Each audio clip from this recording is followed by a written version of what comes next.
அவர் என்னோடு கூட இருப்பதனால் நான் விசேஷமானவன். ஹல்லேலூயா. நம்ம எல்லாரும் சேர்ந்து ஆண்டவர் இன்றைக்கு நமக்கு கொடுக்க போகிற வார்த்தைக்காக நம்ம தியானிக்க போகிறோம்.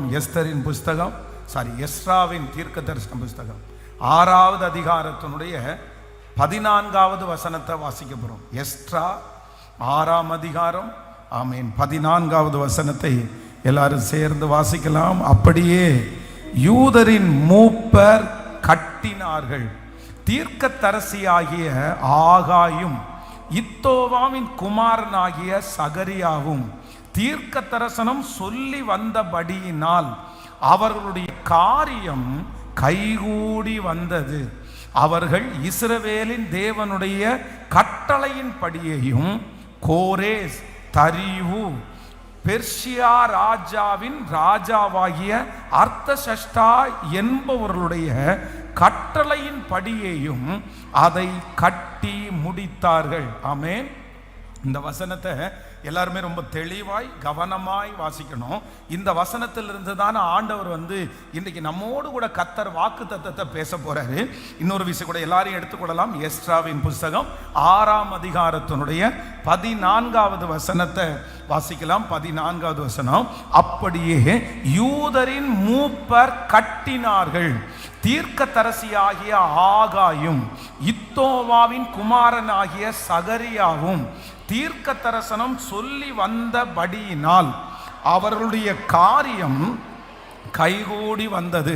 அவர்கள் இஸ்ரவேலின் தேவனுடைய கட்டளையின் படியையும் கோரேஸ், தரிவு, பெர்சியா ராஜாவாகிய அர்த்தசஷ்டா என்பவர்களுடைய கட்டளையின் படியையும் அதை கட்டி முடித்தார்கள். அல்லேலூயா. கர்த்தருடைய பிள்ளைகளே, இந்த வாக்கு தத்தத்தில் இந்த வசனத்தில் ரொம்ப அழகாய் ஒரு வார்த்தை சொல்லப்பட்டிருக்கிறது. காரியம் கைகூடி வந்தது. காரியம் கைகூடி வந்தது. ஆண்டவர் இன்றைக்கு நமக்கு கிருபையாய் கர்த்தர் வாக்கு கொடுக்கிறார். காரியம் கைகூடி வர பண்ணுகிற கர்த்தர். ஆமேன். இதற்கு முன்பாக எந்தெந்த காரியங்கள் எல்லாம் உங்களுக்கு கைகூடி வராமல் இருக்கிறதோ, எந்தெந்த காரியங்கள் எல்லாம் தடையாய் காணப்படுகிறதோ, பல நாட்களாய் பல மாதங்களாய் எதெல்லாம் நீங்கள் அனுபவிக்க முடியாமல் இருக்கிறதோ, கர்த்தர் இன்றைக்கு கிருபையாய் வாக்கு கொடுக்கிறார். அந்த காரியங்கள் வெகு சீக்கிரத்திலே கைகூடி வரப்போகிறது. பிள்ளையினுடைய காரியம் சீக்கிரமாய் கைகூடி வரப்போகிறது. நீங்கள் அநேக நாட்களாக எதிர்பார்த்து கொண்டிருக்கிற அந்த காரியத்தை கர்த்தர் கைகூடி வர பண்ணுவேன் என்று கர்த்தர் வாக்கு கொடுக்கிறார். நீங்கள் எதிர்பார்த்திருக்கிற காரியம், நீங்கள் முயற்சி எடுக்கிற காரியம், எந்தெந்த காரியங்களெல்லாம் தடையா இருக்கிறதோ, எந்தெந்த காரியமெல்லாம் கைகூடி வராமல் இருக்கிறதோ, கர்த்தர் வாக்கு கொடுக்கிறார். இந்த 100 days 100 நாட்கள் ஜெபம் முடிகிறதற்குள்ளே நீங்களும் நானும் சாட்சி சொல்ல போகிறோம். காரியங்களை கர்த்தர் கைகூடி வர பண்ணுவேன் என்று நம்புறவங்க நல்ல கரங்களை தட்டி ஆமென். நெடுநாட்களாய் தடையாயிருக்கிற அந்த காரியம் கைகூடி வரும். நீங்கள் முயற்சிக்கிற அந்த காரியம் கைகூடி வரும். நீங்கள் ஜெபித்த அந்த காரியத்தை கர்த்தர் கைகூடி வர பண்ணுவார். அந்த தடைகளை உடைத்து அந்த மனிதர்களை அந்த இடத்திலிருந்து எடுத்து கர்த்தர் காரியங்களை கைகூடி வர பண்ணுகிறவர். ஆமென். நாம் ஆராதிக்கிற ஆண்டவர் யார் அப்படின்னா, அவர் காரியங்களை கைகூடி வர பண்ணுகிறவர். ஆமென். இதுவரையிலையும் அது வருவதற்கு தடையாய் இருந்தாலும் இந்த ஜெபத்திற்கு பிற்பாடு அது ஏற்ற சமயத்தில் கர்த்தரே என்ன செய்வார்னா, அதற்கான ஆட்களை கொண்டு வருவார். அதற்கான பணங்களை ஆண்டவர் கொண்டு வருவார். அதற்கான சூழ்நிலைகளை கர்த்தரே அமைச்சு கொடுப்பார். நான் கர்த்தருக்குள்ளே விசுவாசிக்கிறேன். கர்த்தரே முன்பாக நின்று அந்த காரியங்கள் எந்த விதத்திலும் தடையாய் போகாதபடி அதற்கான உதவிகளை உங்களுக்கும் எனக்கும் கர்த்தர் பரலோகத்திலிருந்து அனுப்பி காரியங்களை கைகூடி வர பண்ணுவேன் என்று வாக்கு கொடுக்கிறார். ஆமேன். ஆபிரகாமுடைய வேலைக்காரன், முதிர் வயதான அந்த வேலைக்காரன் தன்னுடைய எஜமானனுக்கு மகனுக்கு ஒரு பெண் தேடும்படியாய் போகிறார். அவர் போகிற இடம் தெரியாது, அந்த பெண் கூட வருவாளா இல்லையா எதுவுமே தெரியாது. ஆனா வேதம் சொல்லுது, இங்கே இருந்து அவர் ஜெபம் பண்ணிட்டே போறாரு. அவர் போகும்போது கர்த்தர் அங்கே காரியங்களை கைகூடி கர்த்தர் வர பண்ணினார். நான் நம்புகிறேன் அந்த தேவன் இன்றைக்கு கிருபையாய் வாக்கு கொடுக்கிறார். காரியங்கள் உங்களுக்கு கைகூடி வரும். அந்த தொழிலை ஆரம்பிக்கிறதற்கான காரியத்தை கர்த்தர் கைகூடி வர பண்ணுவார். ஆமென். அந்த வேலைக்கான காரியங்களை கர்த்தர் கைகூடி வர பண்ணுவார். உங்கள் தலைகளை கர்த்தர் உயர்த்துவதற்கு, கர்த்தர் மகிமைப்படுத்துவதற்கு, உங்களை ஒரு அங்கீகாரத்தில் கர்த்தர் வைப்பதற்கு சீக்கிரமாய் ஆமென் நீங்கள் கரங்களை தட்டி ஆமோதிக்கும் போதே, நீங்க இந்த வார்த்தைக்காக ஜெபிக்கும் போதே, ஸ்தோத்திரம் ஸ்தோத்திரம் ஸ்தோத்திரம் இயேசுப்பா, இப்போ அந்த காரியத்தை நீர் செய்ய போகிறதற்காய், அந்த காரியங்களை கைகூடி வர பண்ணுகிறதற்காக ஸ்தோத்திரம். ஆமென். காரியங்களை கைகூடி வர பண்ணுகிற கர்த்தர்.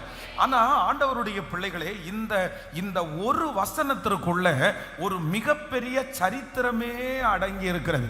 இந்த வசனம் சாதாரணமான ஒரு வசனம் அல்ல. வேதத்திலே ஆயிரக்கணக்கான வசனங்கள் இருக்கிறது. இந்த வசனத்தில் எல்லாம் பார்த்தீங்கன்னா சில வசனங்கள் அவ்வளவுதான் அந்த காலத்தை மட்டும் குறிப்பிட்டு எழுதப்பட்டிருக்கும், அந்த சமயத்திற்கு ஏற்ற வசனமா இருக்கும். ஆனா இந்த எஸ்றா 6வது அதிகாரத்தினுடைய 14வது வசனம் நீங்க நினைக்கிறது மாதிரி ஒரு ஆண்டு 2 ஆண்டினுடைய வசனம் அல்ல. பல ராஜாக்களை ஒன்று சேர்த்து பல சம்பவங்களை ஒன்று சேர்த்த ஒரு மிகப்பெரிய வசனம் தான் இந்த வசனம். இந்த வசனத்துல பாத்தீங்கன்னா 5 பேருடைய பேரை ஒரே வசனத்திலே எழுதப்பட்டிருக்கிறது. நீங்க அதுல வாசிக்கும் போது 6ஆம் அதிகாரத்தினுடைய அந்த 14வது வசனத்தில் வாசிக்கும் போது, அப்படியே யூதரின் மூப்பர் கட்டினார்கள். தீர்க்கதரிசியாகிய ஆகாயும் இத்தோவாவின் குமாரனாகிய சகரியாவும் தீர்க்க தரிசனம் சொல்லி வந்தபடியினால் அவர்களுடைய காரியம் கைகூடி வந்தது. அவர்கள் இஸ்ரவேலின் தேவனுடைய கட்டளையின் படியேயும் கோரேஸ், தரியு, பெர்சியா ராஜாவாகிய அர்த்தசஷ்டா என்பவர்களுடைய கட்டளையின் படியையும் அதை கட்டி முடித்தார்கள். கவனிங்க, இந்த இடத்துல மேல் பகுதியை பார்த்தீங்க அப்படின்னா அந்த இடத்துல ஒரு 2 பேரை குறித்து சொல்லப்பட்டிருக்கிறது. அந்த 2 பேரை குறித்து என்ன சொல்லப்பட்டிருக்கிறதுனா, தீர்க்கதரிசிகளாகிய நல்லா கவனிச்சுங்க. இந்த வசனம் என்ன அப்படின்னு சொன்னா, இந்த ஒரே வசனத்துல ஆண்டவர் இடிந்து போன அலங்கத்தை அவர்கள் கட்டினார்கள். காரியம் கைகூடி வந்தது. அப்படின்னா இஸ்ரவேல் ஜனங்கள் ஆண்டவரை ஆராதிக்கிறதற்கு ஒரு மிகப்பெரிய பிரம்மாண்டமான ஒரு ஆலயத்தை கட்டியிருந்தார்கள்.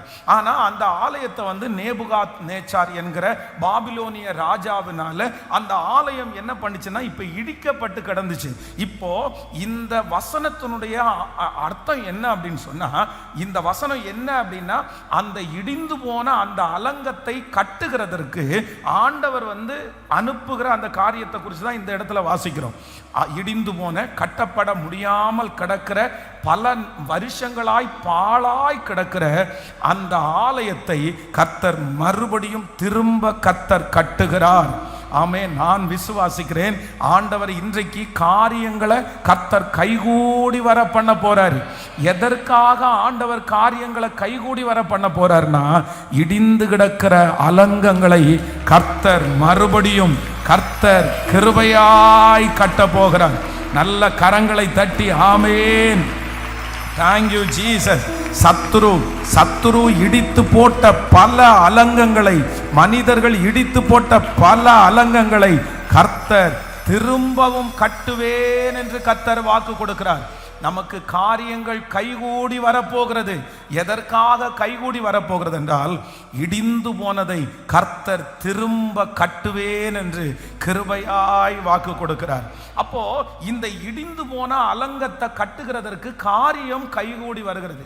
இந்த இடிந்து போன அலங்கத்தை கட்டுறதுக்கு கர்த்தர் முதல்ல என்ன பண்றாருன்னா 2 தீர்க்கதரிசிகளை எழுப்புகிறார். அந்த 2 தீர்க்கதரிசிகளை எழுப்பி இந்த ஜனங்களை ஆண்டவர் என்ன பண்றாருன்னா கர்த்தர் அவர்களை தைரியப்படுத்துகிறார். இந்த 2 தீர்க்கதரிசிகளும் 2 வார்த்தைகளை சொல்லி தைரியப்படுத்துகிறார்கள்.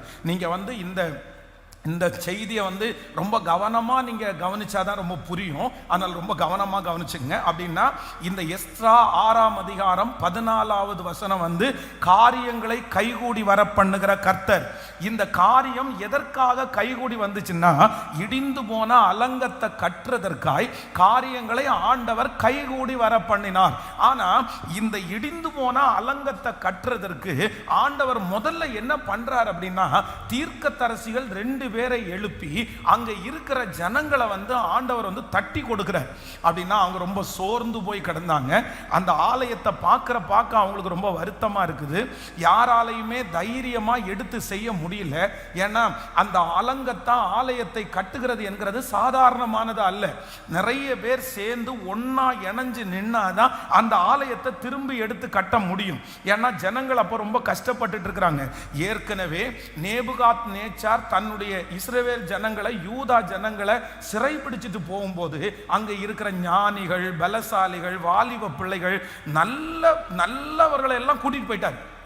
அதனால இப்போ மிச்சம் இருக்கிறவங்க நிறைய பேர் நொண்டிகளும், குருடர்களும், முடமானவர்களும், உடல்நிலை சரியில்லாதவர்களும், துரத்தப்பட்டவர்களும், இப்படிப்பட்டவங்க நிறைய பேர் தான் அந்த இடத்துல இருந்தாங்க. ஆனா இப்போ ஓரளவுக்கு அவங்க ஃபார்ம் ஆயிட்டாங்க. ஆனாலும் இந்த அலங்கத்தை கட்டுற அளவிற்கு, இந்த இடிந்து போன ஆலயத்தை கட்டுற அளவிற்கு அவர்களுக்கு தைரியம் இல்லை. உடனே ஆண்டவர் என்ன பண்றாருன்னா, ஃபர்ஸ்ட் 2 தீர்க்கதரிசிகளை எழுப்புகிறார். ஒருத்தர் யார் அப்படின்னு சொன்னா ஆகாய் தீர்க்கதரிசி. 2வது தீர்க்கதரிசி யாருன்னா சகரியா தீர்க்கதரிசி. இப்போ இந்த 2 தீர்க்கதரிசிகளும் என்ன வார்த்தையை சொல்லி அவர்களை தைரியப்படுத்துறாங்க அப்படின்றத உங்களுக்கு சொல்லிட்டு, அதற்கு பிறகு இதே வசனத்துல ஃபர்ஸ்ட் ஆண்டவர் 2 தீர்க்கதரிசிகளை எழுப்பிட்டார்ல, அதற்கு பிறகு 3 ராஜாக்களை ஆண்டவர் எழுப்புகிறார். அவங்க யார் அப்படின்னா, இஸ்ரவேலின் தேவனுடைய கட்டளையின்படி ஒருத்தர் பேர் கோரேஸ், இன்னொருத்தர் பேரு தரிவு, இன்னொருத்தருடைய பேர் அர்த்தசஷ்டா அப்படின்ற 3 பேரையும் எழுப்புகிறார். நல்லா கவனிங்க. இந்த இடிந்து போன அலங்கத்தை, இந்த இடிந்து போன ஆலயத்தை கட்டுறதற்கு காரியத்தை கைகூடி வர பண்ணுகிறவர் மொத்தம் 5 பேரை ஆண்டவர் எழுப்புறார். இந்த 5 பேரையும் குறித்து தான் இன்னைக்கு நம்ம தியானிச்சு நம்ம ஜெபிக்க போகிறோம். முதலாவதாக வாசிக்கலாமா? அந்த ஆகாய் தீர்க்கதரிசி. ஆகாய் தீர்க்க தரிசன புஸ்தகம் 1ஆம் அதிகாரத்தினுடைய 1வது வசனத்திலிருந்து ஒரு சில வசனத்தை வாசிக்கலாமா? ஆமென். ராஜாவாகிய தரிவு அரசாண்ட 2ஆம் வருஷம் 6ஆம் மாதம் 1ஆம் தேதியிலே கர்த்தருடைய வார்த்தை ஆகாய் என்னும் தீர்க்கதரிசியின் மூலமாய் செலத்தியேலின் குமாரனாகிய செருபாவேல் என்னும் யூதாவின் தலைவனுக்கும் யோஸ்தகாக்கின் குமாரனாகிய யோசுவா என்னும் பிரதான ஆசாரியனுக்கும் உண்டாகி அவர் சொன்னது என்னவென்றால், இந்த ஜனங்கள் கர்த்தருடைய ஆலயத்தை கட்டுகிறதற்கு ஏற்ற காலம் இன்னும் வரவில்லை என்கிறார்கள் என்று சேனைகளின் கர்த்தர் சொல்லுகிறார். ஆனாலும் ஆகாய் என்னும் தீர்க்கதரிசியின் மூலமாய் கர்த்தருடைய வார்த்தை உண்டாகி அவர் சொல்லுகிறார், இந்த வீடு பாழாய் கிடக்கும் போது நீங்கள் மச்சு பாவப்பட்ட உங்களுடைய வீடுகளிலே குடியிருக்கும்படியான காலம் இதுவா? இப்போதும் சேனைகளின் கர்த்தர் சொல்லுகிறார், உங்கள் வழிகளை சிந்தித்து பாருங்கள். நீங்கள் திரளாய் விதைத்தும் கொஞ்சமாய் அறுத்து கொண்டு வருகிறீர்கள். நீங்கள் புசித்தும் திருப்தியாகவில்லை, குடித்தும் பரிபூரணம் அடையவில்லை. நீங்கள் வஸ்திரம் உடுத்தியும் ஒருவனும் குளிரடையவில்லை. கூலியை சம்பாதிக்கிறவன் பொத்தலான பையிலே போடுகிறவனாய் அதை சம்பாதிக்கிறான். நீங்க அப்படியே 2ஆம் அதிகாரத்தினுடைய 5வது வசனத்தை வாசிக்கலாம். அந்த வசனத்தை கூட வாசிக்கலாம், ஒழுங்கா உட்கார்ந்து வாசி. ஆமே, 2ஆம் அதிகாரம் 5வது வசனத்தை வாசிக்கலாம். நீங்கள் எகிப்திலிருந்து புறப்பட்ட போது நான் உங்களோட உடன்படிக்கை பண்ணின வார்த்தையின்படியே என் ஆவியானவரும் நான் உங்கள் நடுவிலே நிலை கொண்டிருப்பார், பயப்படாதிருங்கள். ஹல்லேலூயா. 1ஆம் அதிகாரத்தினுடைய 13வது வசனத்தை வாசிக்கலாமா? 13வது வசனம், 1ஆம் அதிகாரம் 13. ஆகாய் 1ஆம் அதிகாரம் 13வது வசனத்தை கூட வாசிக்கலாம். அப்பொழுது கர்த்தருடைய தூதனாகிய ஆகாய் கர்த்தர் தூதனுப்பினிய வார்த்தையின்படி ஜனங்களை நோக்கி நான் உங்களோட இருக்கிறேன் என்று கர்த்தர் சொல்லுகிறார் என்றார். இன்னொரு விசை கூட வாசிக்கலாம். அப்பொழுது கர்த்தருடைய தூதனாகிய ஆகாய் கர்த்தர் தூதனுப்பினிய வார்த்தையின்படி ஜனங்களை நோக்கி நான் உங்களோட இருக்கிறேன் என்று கர்த்தர் சொல்லுகிறார். ஹல்லேலூயா. நல்லா கவனிச்சுங்க ஆண்டவருடைய பிள்ளைகளே. காரியங்களை கைகூடி வர பண்ணின கர்த்தர் இடிந்து போன ஆலயத்தை கட்டுவதற்கு ஆண்டவர் முயற்சி எடுக்கிறார். அப்பொழுது ஜனங்கள் மத்தியிலே ஆண்டவர் 2 தீர்க்கதரிசிகளை கர்த்தர் எழுப்புகிறார். அப்போ முதல் தீர்க்கதரிசியாகிய ஆகாய் என்ன சொல்றார் அப்படின்னு சொன்னா, நீங்க என்ன நினைக்கிறீங்கன்னா ஆலயத்தை கட்டுறதுக்கு இன்னும் நேரம் வரல, அதனுடைய சூழ்நிலைகள் எல்லாம் இன்னும் வரலன்னு நீங்க நினைக்கிறீங்க, அதற்கான காரியங்கள் எதுவுமே கைகூடி வரலன்னு நீங்க நினைக்கிறீங்க. அப்படி கிடையாது. கர்த்தர் வாக்கு கொடுக்கிறார். அதுதான் ஃபர்ஸ்ட் 1வது வசனத்திலிருந்து வாசிக்கலாம். வாசிக்கும் போது அப்படியே ரெகுலரா கர்த்தர் சொல்லிட்டு வர்ற, நீங்க மச்சுப்பாவின வீட்டில் இருக்கிறீங்க அப்படின்னு சொல்லிட்டு 13வது வசனத்திற்கு வரும்போது அந்த ஆகாய் என்ன சொல்றார் அப்படின்னு சொன்னா, இல்ல நீங்க இந்த ஆலயத்தை திரும்ப கட்டுவதற்கு நேரம் வந்துருச்சு. ஏன் வந்துருச்சு அப்படின்னு சொன்னா, கர்த்தராகிய ஆண்டவர் வாக்கு கொடுக்கிறார், நான் உங்களோடே இருக்கிறேன், நான் உங்களோடே இருக்கிறேன். நான் நம்புறேன் இந்த உலகத்திலேயே ரொம்ப பவர்ஃபுல்லான ஒரு வேர்டு, ரொம்ப ஒரு ஆசீர்வாதமான ஒரு வார்த்தை. இந்த வார்த்தையை போல ஒரு தைரியம் கொடுக்கிற வார்த்தை வேற எந்த வார்த்தையுமே இருக்காது. வானத்தையும் பூமியையும் அண்ட சராசரங்களையும் படைத்த கர்த்தர் ஆகாய் தீர்க்கதரிசியின் மூலமாய் கர்த்தர் வாக்கு கொடுக்கிறார். காரியங்கள் கைகூடி வந்தது. நீங்கள் ஆலயத்தை கட்ட ஆரம்பிங்கள். காரணம், கர்த்தர் உங்களோடு கூட இருக்கிறார். கர்த்தர் உங்களோடு கூட இருக்கிறார். நான் விசுவாசிக்கிறேன். இந்த சத்தத்தை கேட்கிற ஆண்டவருடைய பிள்ளைகளே, நிறைய இடிந்து போன அலங்கங்களை இதற்கு பிறகு ஆண்டவர் உங்களை கொண்டு கட்ட போகிறார். நெடு நாட்களாய் பாழாய் கிடக்கிறதை கர்த்தர் உங்கள் மூலமாய் கர்த்தர் கட்ட போகிறார். ஆமேன். உடைந்து கிடக்கிற அலங்கங்களை கர்த்தர் நம் மூலமாய் கர்த்தர் கட்ட போகிறார். எத்தனை பேர் ஆமோதிக்கிறீர்கள்? ஆமேன். திரும்ப அதை எடுத்து கட்டுகிற தேவன் அவர் அசைவாடி கொண்டிருக்கிறார். கர்த்தர் வாக்கு கொடுக்கிறார், உங்களை கொண்டுதான் நான் அதை செய்தேன். இடிந்து போன அந்த குடும்பத்தை திரும்ப கட்டுவார், அந்த தொழிலை திரும்ப கட்டுவார். ஆமேன். உங்களுடைய சகல காரியத்தையும் கர்த்தர் வாக்கு கொடுக்கிறார், நான் திரும்ப கட்டுகிறதற்கு நேரம் வந்தது. அதற்காக காரியங்களை எல்லாம் கர்த்தர் கைகூடி வர பண்ணுகிறார். அதற்காக தான் ஊழியக்காரனை எழுப்பி கர்த்தர் வாக்கு கொடுக்கிறார், நான் உங்களுடனே கூட இருக்கிறேன், நான் உங்களுடனே கூட இருக்கிறேன். ஹல்லேலூயா. அப்போ ஃபர்ஸ்ட் இந்த இடிந்து போன இந்த அலங்கத்தை கட்டுவதற்கு ஆண்டவர் 2 தீர்க்கதரிசிகளை எழுப்புறாரு. அதுல ஒரு தீர்க்கதரிசியின் மூலமாய் கர்த்தர் ஜனங்களை எப்படி உற்சாகப்படுத்துறாருன்னா, எப்பா ஆரம்பிங்கப்பா, நீங்க கட்டுங்க, கட்ட ஆரம்பிச்சிருவீங்க, அந்த ஆலயத்தை உங்க மூலமா தான் நான் கட்டுவேன், இனியும் லேட் பண்ணிட்டு நீங்க இருக்க வேண்டாம், இடிந்து போன அத்தனையும் கட்ட வேண்டிய நேரம் ஆயிருச்சு. ஆண்டவரே எப்படி, ஆண்டவரே எப்படி, எங்களுக்கு அதெல்லாம் ஒன்றும் புரியல. அப்பதான் ஆண்டவர் சொல்றார், கர்த்தர் உங்களோடு கூட இருக்கிறார். கர்த்தர் உங்களோடு கூட இருக்கிறார். இன்றைக்கு யாரோ ஒரு ஆண்டவருடைய பிள்ளை இந்த சத்தத்தை கேட்கும் போது காரியம் கைகூடி வந்துச்சான்னு எனக்கு தெரியல பாஸ்டர். எப்படி இடிந்து போன இந்த அலங்கத்தை நான் திரும்ப கட்ட போறேன், எப்படி இடிந்து போன இந்த வாழ்க்கையை திரும்ப கட்ட போறேன், யாரை கொண்டு கட்டுவேன், எதை கொண்டு கட்டுவேன்?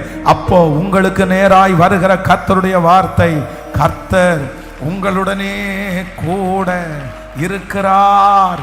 ஆண்டவர் உங்களுடனே கூட இருக்கிறார். வேதம் சொல்லுகிறது, ஜோஷுவாவின் புஸ்தகத்தில் வாசிக்கும் போது ஜோஷுவாவை பார்த்து ஆண்டவர் சொல்றாரு, நான் மோசையோடு இருந்தது போல உன்னோடும் கூட இருப்பேன். அந்த தேவன் தான் இன்று உங்களுக்கும் எனக்கும் வாக்கு கொடுக்கிறார். நான் உன்னோடு கூட இருக்கிறேன், நான் உன்னோடு கூட இருக்கிறேன். ஹல்லேலூயா. தாவீதோடு கூட வேதம் சொல்லுகிறது, கர்த்தர் தாவீதோடு கூட இருந்தார், அவன் நாளுக்கு நாள் அவன் விருத்தி அடைந்தான். ஆமென். சொல்லுங்க, எழுந்து கட்டுவோம். கர்த்தர் காரியங்களை கைகூடி வர பண்ணினார். ஆமென். இடிந்து போன அலங்கங்கள் மீண்டும் கட்டப்பட போகிறது. காரணம் என்னன்னா, கர்த்தர் என் கூட இருக்கிறார். கைகளை உயர்த்தி ஒரு 10 விசை இந்த வார்த்தையை திரும்ப திரும்ப நீங்க சொல்லிட்டே இருங்க. ஆமென். கர்த்தர் திரும்ப கட்டுதலின் ஊழியத்தை கர்த்தர் துவங்கி விட்டார். உங்க குடும்பத்தில் ஆண்டவர் துவங்கி விட்டார். ஆமென். உங்க வேலையில ஆண்டவர் துவங்கி விட்டார். நெடுநாள் பாழாய் கிடக்கிறதை கர்த்தர் திரும்ப கட்ட ஆரம்பிக்க போகிறார். கேட்பார் அற்று கிடக்கிறதை ஆண்டவர் திரும்ப கட்ட ஆரம்பிக்க போகிறார். இனி எழும்பாது என்று சொன்னதை ஆண்டவர் திரும்ப கட்ட ஆரம்பிக்கிறார். அவர் திரும்ப கட்டுவதற்கு முதலிலே நம்மை உற்சாகப்படுத்துகிற வார்த்தை, கர்த்தர் உங்களோடு கூட இருக்கிறார். கர்த்தர் உங்களோடு கூட இருக்கிறார். ஹல்லேலூயா. ஆமென். ஸோ நம்பர் 2, இரண்டாவதாக வந்து அந்த வசனத்தில் யாரை வாசிக்கிறோம் அப்படின்னு சொன்னா, சகரியா. ஸோ அந்த எஸ்ரா புஸ்தகத்தினுடைய 6ஆம் அதிகாரத்தினுடைய 14வது வசனத்தை வாசிக்கும் போது நீங்க நல்லா புரிஞ்சுக்கணும், வேதத்திலேயே இந்த எஸ்ரா புஸ்தகம் 6ஆம் அதிகாரம் 14வது வசனம் ரொம்ப முக்கியமான வசனம். அப்படின்னா இந்த வசனத்தினுடைய எங்க இருக்கு பாருங்க. இந்த வசனத்துல ஆண்டவர் சொல்லும் போது என்ன சொல்ற, அப்படியே யூதரின் மூப்பர்கள் கட்டினார்கள். தீர்க்கதரிசியாகிய ஆகாயும் இத்தோவாவின் குமாரனாகிய சகரியாவும் தீர்க்க தரிசனம் சொல்லி வந்தபடியினால் அப்ப வந்து இந்த அலங்கத்தை கட்டுறதுக்கு இவங்க எல்லாம், இந்த ஆலயத்தை கட்டுறதுக்கு இவங்க எல்லாம் தயங்கிட்டு நிற்கும் போது யாருடைய வார்த்தையை கேட்டு இவங்க கட்ட ஆரம்பிச்சாங்க? சொல்லுங்க. தீர்க்கதரிசிகளுடைய வார்த்தையை கேட்டுதான் இவங்களுக்கு என்ன வருதுன்னா ஒரு வேகம் வருது. அப்போ அந்த முதல் தீர்க்கதரிசி சொன்ன வார்த்தை என்ன சொன்னாரு? கர்த்தர் உங்களோட இருக்கிறாருப்பா, கர்த்தர் உங்களோட இருக்கிறாருப்பா. மனுஷன் என்ன செய்ய முடியும்? ராஜாக்கள் என்ன செய்ய முடியும்? பிரச்சனை என்ன செய்ய முடியும்? ஆண்டவரே உங்க கூட இருக்கிறாரு. மிக ரொம்ப பெரிய பவர்ஃபுல்லான வேர்டு. இந்த உலகத்துல யாருமே அந்த வேர்டை சொல்ல முடியாது. உலக ரட்சகர் உங்களோடு இருக்கிறார், தேவைகளை சந்திக்கிறவங்களோடு இருக்கிறார், பிரச்சனைகளை பார்க்கிறவங்களோடு இருக்கிறார். அப்ப அந்த வார்த்தையை சொன்ன உடனே ஜனங்கள் அப்படியே இந்த ஆலயத்தை கட்டுறதுக்கு ஆரம்பிச்சாங்க. இடிஞ்சு கிடக்கிறத அப்படியே துவங்க ஆரம்பிச்சாங்க. உடனே அடுத்து என்ன பண்றான்னா, 2வது ஒரு தீர்க்கதரிசி மூலமாகவும் கர்த்தர் பேசுறார். அந்த தீர்க்க தரிசனத்தை வாசிக்கலாம். சகரியாவின் புஸ்தகம் 4ஆம் அதிகாரத்தினுடைய 6வது வசனத்தை வாசிக்கலாமா? சகரியா 4ஆம் அதிகாரம் 6வது வசனத்தை வாசிக்கும் போது, அப்பொழுது அவர் செருபாபேலுக்கு சொல்லப்படுகிற கர்த்தருடைய வார்த்தை என்னவென்றால், பலத்தினாலும் அல்ல, பராக்கிரமத்தினாலும் அல்ல, என்னுடைய ஆவியினாலே ஆகும் என்று சேனைகளின் கர்த்தர் சொல்லுகிறார். நல்ல கரங்களை தட்டி ஆமென். Thank you Jesus. Hallelujah. ஆமென்.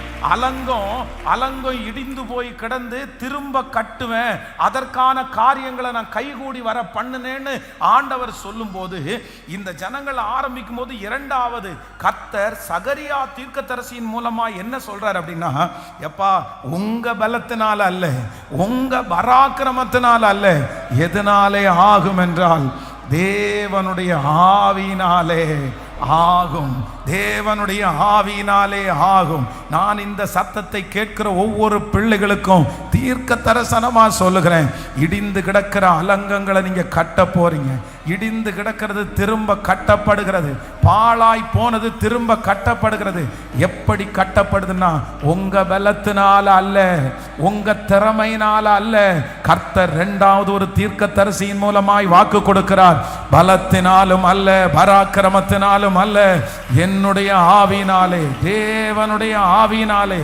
அந்த காரியம் ஆவியானவராலே நடக்க போகிறது.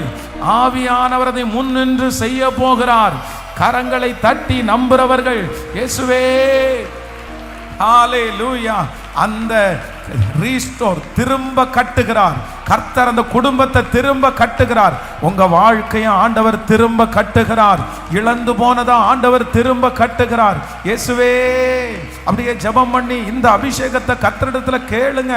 ஆவியானவர் கட்ட போகிறார். ஆவியானுடைய வல்லமை ஊற்றப்படட்டும். அந்த தொழிலே ஊற்றப்படட்டும், அந்த வீட்டிலே ஊற்றப்படட்டும், என்னுடைய சரீரத்திலே ஊற்றப்படட்டும். இயேசுவே, இந்த வார்த்தை என் தலையின் மேல் நிறைவேறுவதாக. ஹalleluya, ஹalleluya, ஆமென். ஆவியானவர் வரும்போது சகல காரியமும் நேர்த்தியாய் நடக்கும். ஹalleluya. இப்போ இந்த இடிந்து போன இந்த அலங்கத்தை ஆண்டவர் திரும்ப கட்டுவதற்கு ஃபர்ஸ்ட் 5 பேரை யூஸ் பண்றாரு. அந்த 5 பேர்ல 2 பேர் யாரு? தீர்க்கதரிசிகள். அதுல முதல் தீர்க்கதரிசி யாரு? ஆகாய் தீர்க்கதரிசி. ஆகாய் தீர்க்கதரிசி என்ன சொல்லி ஆண்டவருடைய வார்த்தையை என்ன சொல்றாரு? என்ன சொல்றாரு? நீங்க நாள் ஆகலன்னு நினைக்காதீங்க. நீங்க இல்ல, கர்த்தர் அப்பொழுது கர்த்தருடைய தூதனாகிய ஆகாய் கர்த்தர் தூத அனுப்பின வார்த்தையின்படி ஜனங்களை நோக்கி, நான் உங்களுடனே இருக்கிறேன் என்று கர்த்தர் சொல்லுகிறார். அப்ப அந்த வார்த்தையே அவங்களுக்குள்ள என்ன வருதுன்னா, ஒரு பெரிய பலன் வருது. அவ்வளவுதான். அவர் வந்து தீர்க்க தரிசனம் சொல்லிட்டே இருக்கும்போது அடுத்த ஒரு தீர்க்க தரிசி எழும்புறாரு. அவர் யாரு? சகரியா. சகரியா தீர்க்கதரிசி எழும்பி என்ன சொல்றாரு அப்படின்னு சொன்னா, பயப்படுறீங்களா? பயப்படுறீங்களா? என்ன பண்ணுவோன்னு நினைச்சு கலங்குறீங்களா? திரும்ப இதை எப்படி கட்ட முடியும்னு நினைக்கிறீங்களா? ஆண்டவர் எங்க கூட இருக்கிறது உண்மைதான், இது எப்படி ஸ்டார்ட் பண்றதுன்னு நினைக்கிறீங்களா? பலத்தினாலும் அல்ல, பராக்கிரமத்தினாலும் அல்ல, தேவனுடைய ஆவியினால் எல்லாம் ஆகும் அப்படின்னு சொன்ன உடனே ஜனங்களுக்குள்ள பயங்கரமான ஒரு எழுப்புதல் வந்து அந்த இடிந்து போன அலங்கத்தை இப்ப கட்ட ஆரம்பிக்கிறாங்க.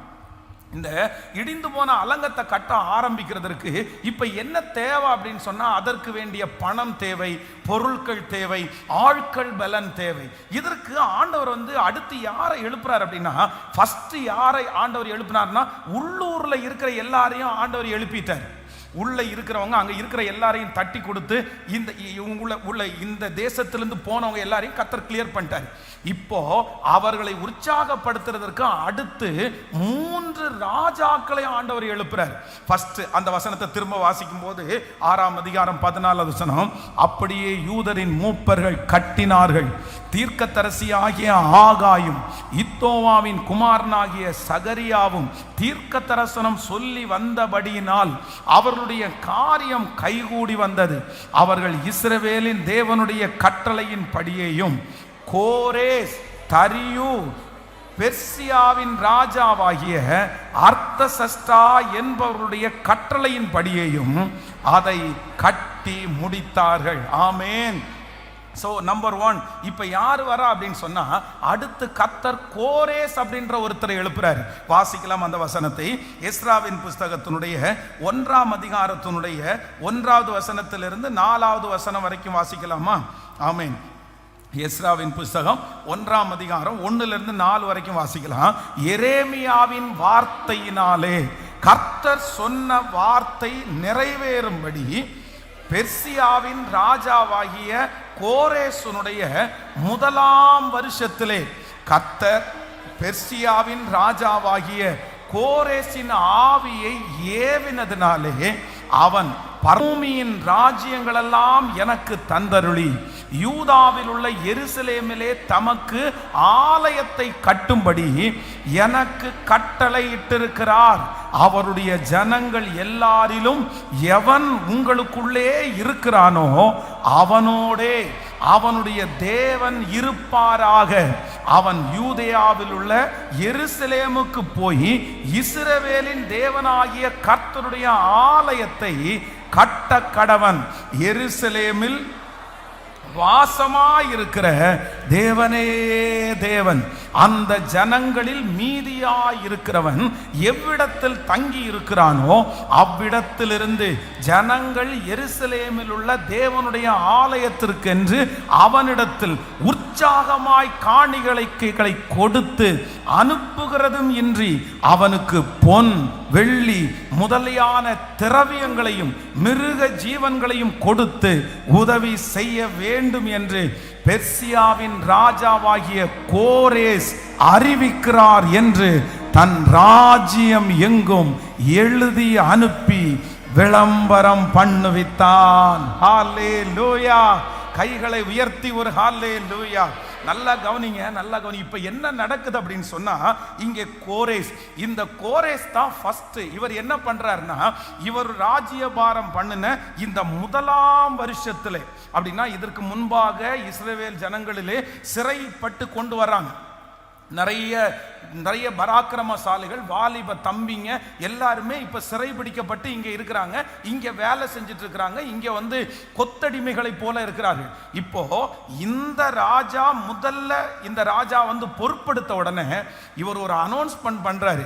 என்ன அனௌன்ஸ்மெண்ட் பண்றாரு அப்படின்னு சொன்னா, யாரெல்லாம் அங்கிருந்து வந்தீங்களோ, யாரெல்லாம் அந்த நாட்டிலிருந்து இந்த நாட்டில் யாரெல்லாம் இருக்கிறீங்களோ, இப்போ உங்களுக்கு ஒன்று அறிவிக்கிறேன். அது எப்படி அறிவிக்கிறேன் அப்படின்னு சொன்னா, அவர் லெட்டர் மூலமாய் எழுதி அந்த லெட்டரை வந்து சைன் பண்ணி, வேதம் சொல்லுது கோரேஸ் அறிவிக்கிறார் என்று தன் ராஜ்யம் எங்கும் எழுதி அனுப்பி விளம்பரம் பண்ணுவித்தான். அப்படின்னா எல்லா நாட்டில் இருக்கிற எல்லா இடத்துலையும் என்ன ஆகுதுன்னா, லெட்டர் பாஸ் ஆகுது. அந்த லெட்டர்ல என்ன எழுதியிருக்கு அப்படின்னா, கோரேஸ் எழுதியிருக்கிறார். என்ன எழுதியிருக்கிறாருன்னா, இந்த மாதிரி இஸ்ரவேல் இருந்து யாரெல்லாம்ப்பா வந்திருக்கிறா, எத்தனை பேர் இருக்கிறீங்க, நீங்க எத்தனை வருஷமா இங்க சிறைபிடிக்கப்பட்டு வந்திருந்தாலும் இன்னைக்கு நான் அறிவிக்கிறேன், உங்களுக்கு எல்லாருக்கும் விடுதலை பத்திரத்தை நான் எழுதி கொடுக்கிறேன். எல்லாரையுமே விடுதலை ஆக்குங்க. எல்லாருமே ஃப்ரீயா நீங்க அவங்க நாட்டுக்கு நீங்க போகலாம். உங்க நாட்டிற்கு போய் உங்களுடைய வேலையை நீங்க ஆரம்பிக்கலாம். ஏன் அப்படின்னா, அங்க ஆலயத்தை கட்டும்படியாய் ஆண்டவர் கோரேஸ் என்கிற ஒரு ராஜாவை கர்த்தர் கிருபையாய் எழுப்பினார். ஆமென். எத்தனை பேர் நம்புகிறோம்? ஹல்லேலூயா! அந்நிய நாட்டிலே இருக்கிற ஒரு கோரேஸ் என்கிற ஒரு ராஜாவை கர்த்தர் இங்கே இடிந்து கிடக்கிற அந்த ஆலயத்தை கட்டுவதற்கு கர்த்தர் மனதிலே ஏவி அந்த மனுஷன் ஒரு அனௌன்ஸ்மெண்ட் பண்றான். என்ன அனௌன்ஸ்மெண்ட்னா, சிறையிருப்பிலிருந்து எல்லாருக்கும் விடுதலை. அதை ஒரு பத்திரத்திலே எழுதி சகல நாடுகளுக்கு, நாட்டில் இருக்கிற சகல ஜனங்களுக்கும் அறிவிக்கிறார். அவர்களை பொன்னையும் பொருளையும் அவங்க என்னென்ன கேட்குறாங்களோ அத்தனையும் கொடுத்து முதல்ல என்ன பண்ணுங்கன்னா, எல்லாரையும் அனுப்புங்க. ஹல்லேலூயா! நான் விசுவாசிக்கிறேன், கர்த்தர் நிறைய பேரை சிறையிருப்புகளிலிருந்து கர்த்தர் விடுதலை செய்ய போகிறார். இந்த ஜபத்தில் ஆண்டவர் சிறையிருப்பிலிருந்து ஒரு விடுதலையை கர்த்தர் தரப்போகிறார். கர்த்தர் சொல்லுகிறார், காரியங்களை கைகூடி வர பண்ணுகிற கர்த்தர், இடிந்து போனதை திரும்ப கட்டுகிற கர்த்தர். ஆமேன். எதெல்லாம் உங்களை கட்டி வைத்திருந்ததோ, எதெல்லாம் உங்களை சிறைபிடித்து வைத்து கொண்டிருந்ததோ, எதெல்லாம் உங்களை அடிமையாய் வைக்கப்பட்டுச்சோ, இன்றைக்கு தேவ ஆவியானவர் அன்றைக்கு கோரேஸ் என்கிற ஒரு ராஜாவை எழுப்பினது போல பரிசுத்த ஆவியானவர் நம்மத்திலே கடந்து வந்து, ஆமென், கட்டப்பட்ட அத்தனை காரியத்திலிருந்தும் ஒரு விடுதலையை கர்த்தர் தரப்போகிறார். உங்கள் சிறையிருப்பிலிருந்து கர்த்தர் ஒரு விடுதலையை தரப்போகிறார். அந்த கடன் என்கிற சிறையிருப்பிலிருந்து கர்த்தர் மீட்டெடுக்க போகிறார். கர்த்தர் சொல்லுகிறார், உங்கள் மூலமாய் ஆலயத்தை கட்டுவதற்கு இப்பொழுது கர்த்தர் ஒரு ரிலீவ் லெட்டரை கர்த்தர் தருகிறார்.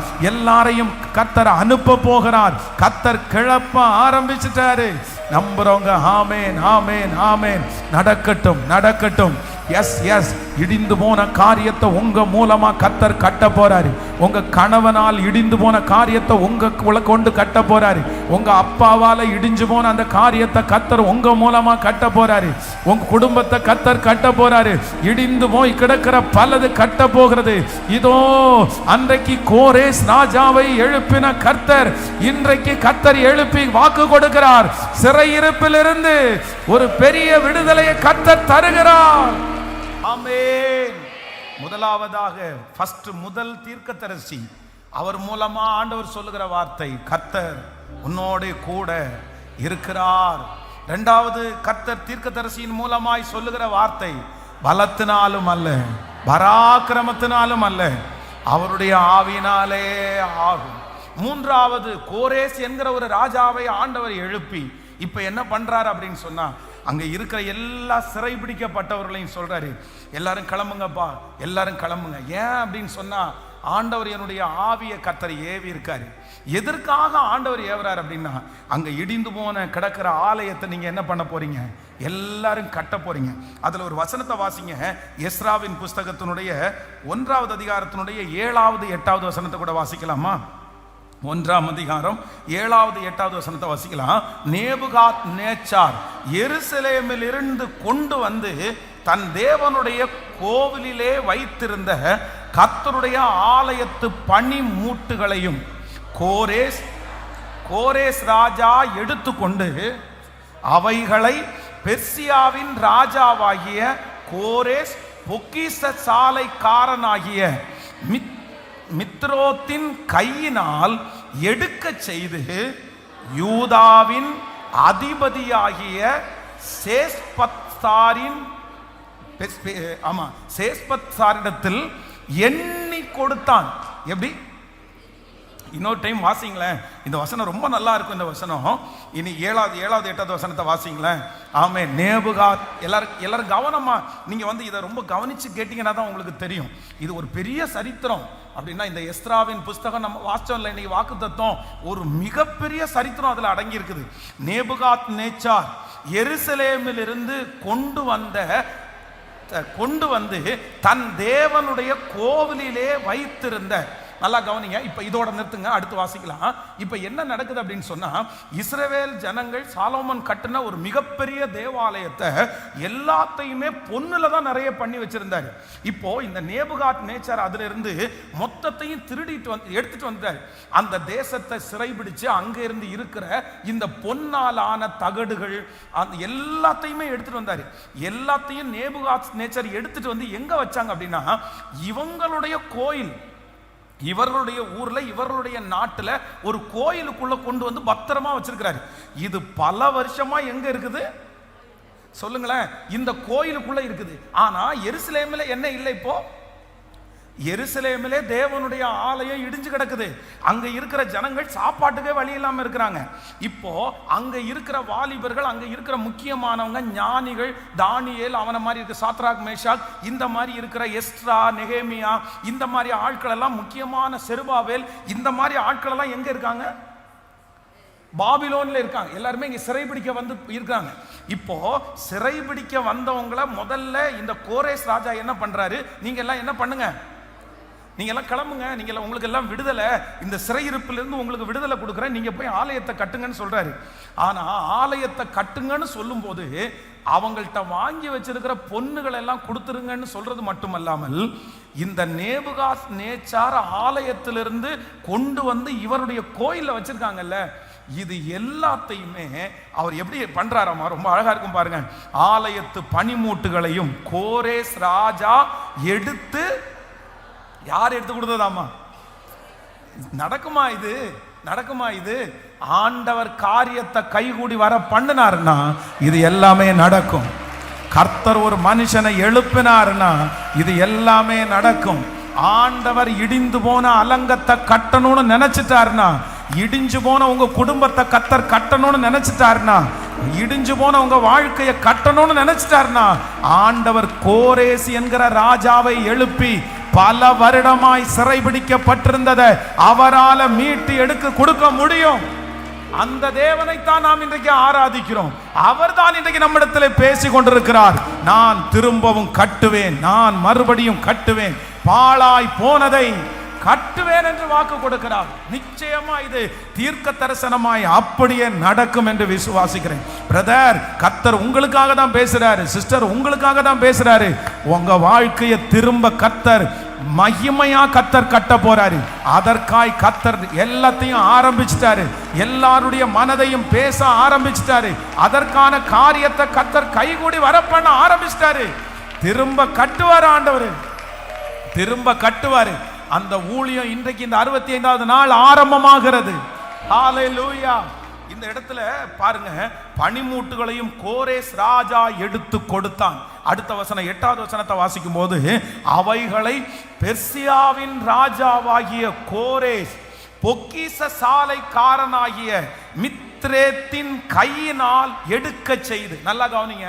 இப்போ நேபுகாத்நேச்சார் அங்க இருந்து கொண்டு வந்திருந்த பொன்னு இது எல்லாத்தையுமே தேவாலயத்திலிருந்து எடுத்துட்டு வந்தது எல்லாமே இவருடைய கோயிலுக்குள்ள வச்சு அங்க ஒரு வாட்ச்மேனை வச்சிருக்கிறாங்க. அங்க வந்து அதை காக்கிறதுக்காக அழகா பூட்டு போட்டு அங்க ஒரு அவர் தான் யார் அப்படின்னு சொன்னா மித்ரேத்.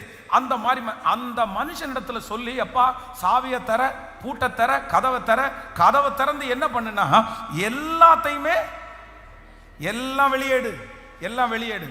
எப்பவுமே ஒரு நாட்டில் வந்து இந்த மாதிரி ஒரு நாட்டில இருந்து திருடிட்டு வருகிற தங்கம் சம்பந்தப்பட்ட ரொம்ப காஸ்ட்லியான பொருளை அவங்க ஒரு மினிட்ஸ் வச்சிருப்பாங்க. அந்த மினிட்ஸ்ல வந்து எழுதியிருப்பாங்க என்னன்னா, உள்ள வர்ற எல்லா பொருளுக்கும் அவங்க கணக்கு வச்சிருப்பாங்க. தட்டு இவ்வளவு வந்துருச்சு, கேடகம் இவ்வளவு வந்துருச்சு, இது கையில இந்த ஆயுதம் இது இவ்வளவு வந்துச்சு, எல்லாத்தையும் அழகா கணக்கு எடுத்து வச்சிருப்பாங்க. இப்போ இந்த பொக்கிஷ சாலைக்காரனிடத்திலே இந்த ராஜா போய் எல்லாத்தையும் வெளியே எடுக்க செய்து யூதாவின் அதிபதியாகிய சேஸ்பத்சரிடத்திலே எப்படி கொடுத்தானாமா சொல்லுங்க.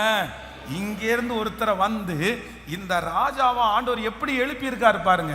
வந்து எல்லாத்தையும் மெனக்கட்டுக்கு வந்து 1 2 3 4 எல்லாம் எண்ணுப்பா, 10 இருக்கா, இதுல 20 இருக்குதா, அங்க டெஸ்ட் பண்ணி பாரு. கொண்டு வந்தது 10 தானா? 10 கரெக்டா இருக்குது. இது 20 கொண்டு வந்தாங்களா? 20 இருக்கா? 20ஆ?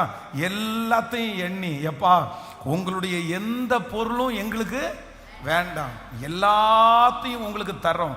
முதல்ல உங்களுடைய சிறையிருப்பு மாறினது மட்டும் இல்லை, உங்களுடைய பொருட்களுடைய சிறையிருப்பை கூட நாங்கள் என்ன பண்ணுறோன்னா, எந்தெந்த இடத்துலெல்லாம் உங்களுடைய பொருட்களும் உங்களுடைய பணங்களும் சிறையிருப்பிலே சிக்கி இருக்கிறதோ, சிறையிருப்பிலே இருக்கிறதோ, எங்கே அபகரித்து வைக்கப்படுகிறதோ, எங்கே பிடுங்கி வைக்கப்பட்டிருக்கிறதோ, கர்த்தர் இன்றைக்கு கோரேஸ் என்கிற ஒரு ராஜாவை எழுப்பின கர்த்தர் இன்று திரும்ப உங்க கையில் அது எண்ணி கொடுக்கப்படும், உங்க கையில திரும்பி வரும்.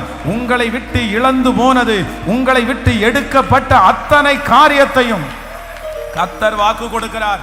நான் திரும்ப என்ன பண்ணுவேன் அப்படின்னு சொன்னா, கொண்டு வந்து எண்ணி கொடுக்கிற கர்த்தர் நல்லவராயிருக்கிறார். ஹalleluya, ஹalleluya, சத்தமா ஹalleluya. அந்த திரும்ப கட்டுகிற தேவன் நம்மத்திலே அசைவாடி கொண்டிருக்கிறார். அப்போ நம்பர் 1, முதலாவதாக தீர்க்கதரிசிகள் 2 பேர். அதுல முதல் தீர்க்கதரிசி கர்த்தர் உங்களோடு கூட இருக்கிறார், ஆகாய் சொல்லுகிறார். நம்பர் 2, இரண்டாவது தீர்க்கதரிசி சகரியா, அவர் சொல்லுகிறார், பலத்தினாலும் அல்ல கர்த்தருடைய ஆவினாலே ஆகும். மூன்றாவது, இடிந்து போன இந்த ஆலயத்தை கட்டுவதற்கு கர்த்தர் கோரேஸ் என்கிற ஒரு ராஜாவை எழுப்புகிறார். அந்த ராஜாவை பார்த்து சொல்றாரு, என் ஜனங்களை சிறையிருப்பிலிருந்து அனுப்பிவிடு, என் பிள்ளைகளை சிறையிருப்பிலிருந்து அனுப்பிவிடு. எங்க பிள்ளைங்க மட்டும் இல்ல, அவங்களுடைய பொருள் எதெல்லாம் இருக்குதோ அத்தனையும் எண்ணி எழுதி அழகாய் சிறையிருப்பிலிருந்து, ஹalleluya. இந்த 3 வார்த்தைகளும் இதுவரைக்கும் சொன்ன அத்தனை வார்த்தைகளும் நம் தலையின் மேல், நம்முடைய பிள்ளைகள் தலையின் மேல் காரியங்கள் கைகூடி வரப்போகிறது, காரியங்கள் கைகூடி வரப்போகிறது. இடிந்து போன அலங்கங்கள் கட்டப்பட போகிறது. ஹalleluya. ஆமோதிக்கிறீர்களா? இந்த வசனத்தை தியானிக்கும் போது, பேசும்போது உண்மையிலே அவ்வளோ ஆசையா இருக்குது. எவ்வளோ நல்ல தேவன் நம்முடைய தேவன். ஆமே. நம்பர் 2, இரண்டாவது அடுத்த ஒரு ராஜா பாருங்க. நீங்க வந்து எஸ்தரின் புஸ்தகம், எஸ்ரா புஸ்தகம் 4ஆம் அதிகாரத்தினுடைய 24வது வசனத்தை வாசிக்கலாமா? ஆமென். எஸ்ராவின் புஸ்தகம் 4ஆம் அதிகாரத்தினுடைய 24வது வசனத்தை வாசிக்கலாம். அப்பொழுது எருசலேமிலுள்ள தேவனுடைய ஆலயத்தின் வேலை தடைபட்டு பெர்சியாவின் ராஜாவாகிய தரியு ராஜ்யபாரம் பண்ணின 2ஆம் வருஷம் மட்டும் நிறுத்தப்பட்டிருந்தது. நல்லா கவனிச்சுக்குங்க. இப்போ ஆண்டவர் அந்த நமக்கு கொடுத்த வாக்குத்தத்த வசனத்துல ஆண்டவர் அந்த வசனத்தை வாசிக்கும் போது உங்களுக்கு தெரியும். அந்த வாக்குத்தத்தத்தில் கர்த்தர் 3 ராஜாக்களை கர்த்தர் பயன்படுத்தினார். இஸ்ரவேலின் தேவனுடைய கட்டளையின் படியேயும் கோரேஸ், தரியு, பெர்சியாவின் ராஜாவாகிய அர்த்தசஷ்டா என்பவர்களுடைய கட்டளையின் படியேயும் அதை கட்டி முடித்தார்கள். இப்போ ஏன் ஆண்டவர் தான் கோரேசை எழுப்பிட்டார்ல, கோரேசை எழுப்பிட்டாரு. ஜனங்கள் விடுதலை ஆயிட்டாங்க. ஆலயத்திற்கு தேவையான எல்லா பொருட்களையும் எண்ணி கொடுத்தாச்சு. அவ்வளவுதான், ஆலயத்தை கட்டி பிரதிஷ்டை பண்ண வேண்டியதானே. அடுத்த ராஜா எதுக்கு? தரியு எதற்கு வர்றாரு? அதற்கு பிறகு அர்த்தசஷ்டா ராஜா எதற்கு வர்றாரு அப்படின்னு நம்ம கேட்போம். இப்ப என்ன ஆச்சு அப்படின்னு சொன்னா, இவர்கள் இந்த தரியு ராஜாவினால ரிலீஸ் பண்ணப்பட்டு சிறையிலிருந்து வெளியே போய் நாட்டிலிருந்து வெளியே போனவங்க அந்த பொருளெல்லாம் எடுத்துட்டு போய் கட்ட ஆரம்பிச்சிட்டாங்க. ஆனா கட்ட ஆரம்பிச்சதுக்கு பிறகு அந்த வேலை என்ன பண்ணுச்சு அப்படின்னா, அப்படியே கொஞ்ச காலம் தடையா இருந்துச்சு. அது எவ்வளவு காலம் தடையா இருந்துச்சு அப்படின்னு சொன்னா, இந்த தரியு என்கிற இந்த மனுஷன் அரசாட்சிக்கு வருகிற 2 வருஷம் வரைக்கும். அதான் எஸ்ராவின் புஸ்தகம் 4ஆம் அதிகாரம் 24வது வசனத்துல வாசித்தோம். அப்பொழுது எருசலேமில் உள்ள தேவனுடைய ஆலயத்தின் வேலை தடைபட்டு பெர்சியாவின் ராஜாவாகிய தரியு ராஜ்யபாரம் பண்ணின 2ஆம் வருஷம் மட்டும் நிறுத்தப்பட்டிருந்தது. இப்போ ஆலயத்தினுடைய வேலை என்ன ஆச்சு அப்படின்னா, ஸ்டார்ட் பண்ணிட்டாங்க. ஆண்டவர் சொல்றாரு, உனக்கு திரும்ப கட்டுவேன்னு சொல்லி இவங்க ஆரம்பிச்சுட்டாச்சு. திரும்ப கட்ட ஆரம்பிச்சா திரும்பியும் அந்த வேலை என்னவா இருக்குன்னா தடையா இருக்கிறது. அப்போ அந்த தடையை உடைப்பதற்காகத்தான் கர்த்தர் யாரை கொண்டு வர்றாருன்னா, இந்த தரியு என்கிற இந்த ராஜாவை ஆண்டவர் எழுப்புறாரு. இப்போ இந்த ராஜாவை குறித்து நீங்க வேதத்துல வாசிக்கும் போது வாசிக்கலாம். நீங்கள் 6ஆம் அதிகாரம் தானியேலின் புஸ்தகம் 6ஆம் அதிகாரத்தினுடைய 25வது வசனத்திலிருந்து வாசிக்கலாமா? ஆமென். 6ஆம் அதிகாரம் 25வது வசனத்திலிருந்து வாசிக்கலாம். 25லிருந்து பின்பு ராஜாவாகிய தரியு, சொல்லுங்க எல்லாம் வாசிக்கலாம், சேர்ந்து வாசிக்கலாம். பின்பு ராஜாவாகிய தரியு தேசம் எங்கும் குடியிருக்கிற எல்லா ஜனங்களுக்கும் ஜாதியாருக்கும் பாசைக்காரருக்கும் எழுதினது என்னவென்றால், உங்களுக்கு சமாதானம் பெருக கடவது. என் ராஜ்யத்தின் ஆளுகைக்குள் எங்கும் உள்ளவர்கள் யாவரும் தானியேலின் தேவனுக்கு முன்பாக நடுங்கி பயப்பட வேண்டும் என்று என்னாலே தீர்மானிக்கப்படுகிறது. அவர் ஜீவனுள்ள தேவன், அவர் என்றென்றைக்கும் நிலைத்திருக்கிறவர். அவருடைய ராஜ்யம் அழியாது, அவருடைய கர்த்தத்துவம் முடிவு பரியந்தம் நிற்கும். தானியேலை சிங்கங்களின் கைகளுக்கு தப்புவித்த அவரே தப்புவிக்கிறவரும், ஆமென், ரட்சிக்கிறவரும், வானத்திலிருந்து பூமியிலையும் அடையாளங்களையும் அற்புதங்களையும் செய்கிறவருமாய் இருக்கிறார் என்று எழுதினான். கவனிங்க, ஃபர்ஸ்ட் ஒரு ராஜா எழுதுறாரு. யாரு? கோரேஸ் எழுதுறாரு. என்ன எழுதுறாரு? கோரேஸ் ஒரு லெட்டரை எழுதி எல்லாருக்கும் பப்ளிசிட் பண்ண சொல்றாரு. அந்த லெட்டர்ல என்ன எழுதி இருக்கு அப்படின்னு சொன்னா, இஸ்ரவேல்ல இருந்து வந்த அத்தனை பேருக்கும் எல்லாருக்கும் என்ன எழுது? விடுதலை பத்திரம் எழுதிட்டாரு. ஒரு லெட்டர் போயிருச்சு. இப்போ அடுத்து யார் எழுதுறா? இந்த தரியு ராஜா இன்னொரு லெட்டர் எழுதுறாரு. இவர் ஒரு லெட்டர் எழுதுறாரு. இந்த லெட்டர்ல இப்ப நம்ம வாச்சோம்ல, இன்னொரு வசனத்தை கூட வாசிக்கலாம். எஸ்ராவின் புஸ்தகம் 6ஆம் அதிகாரத்தினுடைய 1வது வசனம் 2வது வசனத்தை வாசிக்கலாமா? எஸ்ராவின் புஸ்தகம் எஸ்ரா 6வது அதிகாரத்தினுடைய 1-2. அப்பொழுது ராஜாவாகிய தரியு இட்ட கட்டளையின்படியே பாபிலோனின் கஜானாவிலே உள்ள தஸ்திர அறையை சோதித்தார்கள். மேதியா சீமையில் இருக்கிற அக்மேதா பட்டணத்தின் அரண்மனையிலே ஒரு சுருள் அகப்பட்டது. அதிலே எழுதி இருந்த விவரமாவது, நீங்கள் 6ஆம் அதிகாரத்தினுடைய 12வது வசனத்தை கூட வாசிக்கலாமா? 6ஆம் அதிகாரம், இதை 6 எஸ்றா 6வது அதிகாரம் 12வது வசனம். ஆகையால் இதை மாற்றவும் எருசலேமில் உள்ள தேவனுடைய ஆலயத்தை கெடுக்கவும் தங்கள் கையை நீட்ட போகிற சகல ராஜாக்களையும் சகல ஜனங்களையும் தம்முடைய நாமத்தை அங்கே விளங்க பண்ணின தேவன் நிர்மூலமாக்க கடவர்.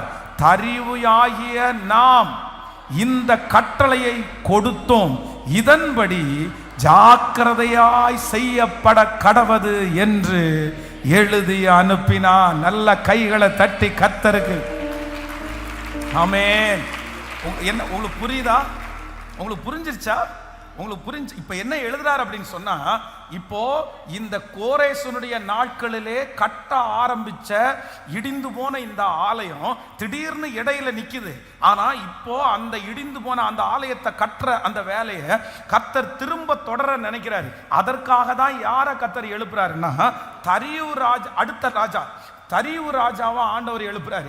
இந்த தரியு ராஜா என்ன லெட்டர் எழுதி அனுப்புறாரு அப்படின்னு சொன்னா, ஆகையால் இதை மாற்றவும் எருசலேமிலுள்ள தேவனுடைய ஆலயத்தை கெடுக்கவும் தங்கள் கையை நீட்ட போகிற சகல ராஜாக்களையும் சகல ஜனங்களையும் தம்முடைய நாமத்தை அங்கே விளங்க பண்ணின தேவன் நிர்மூலமாக்க கடவர். இது யார் எழுதுறது?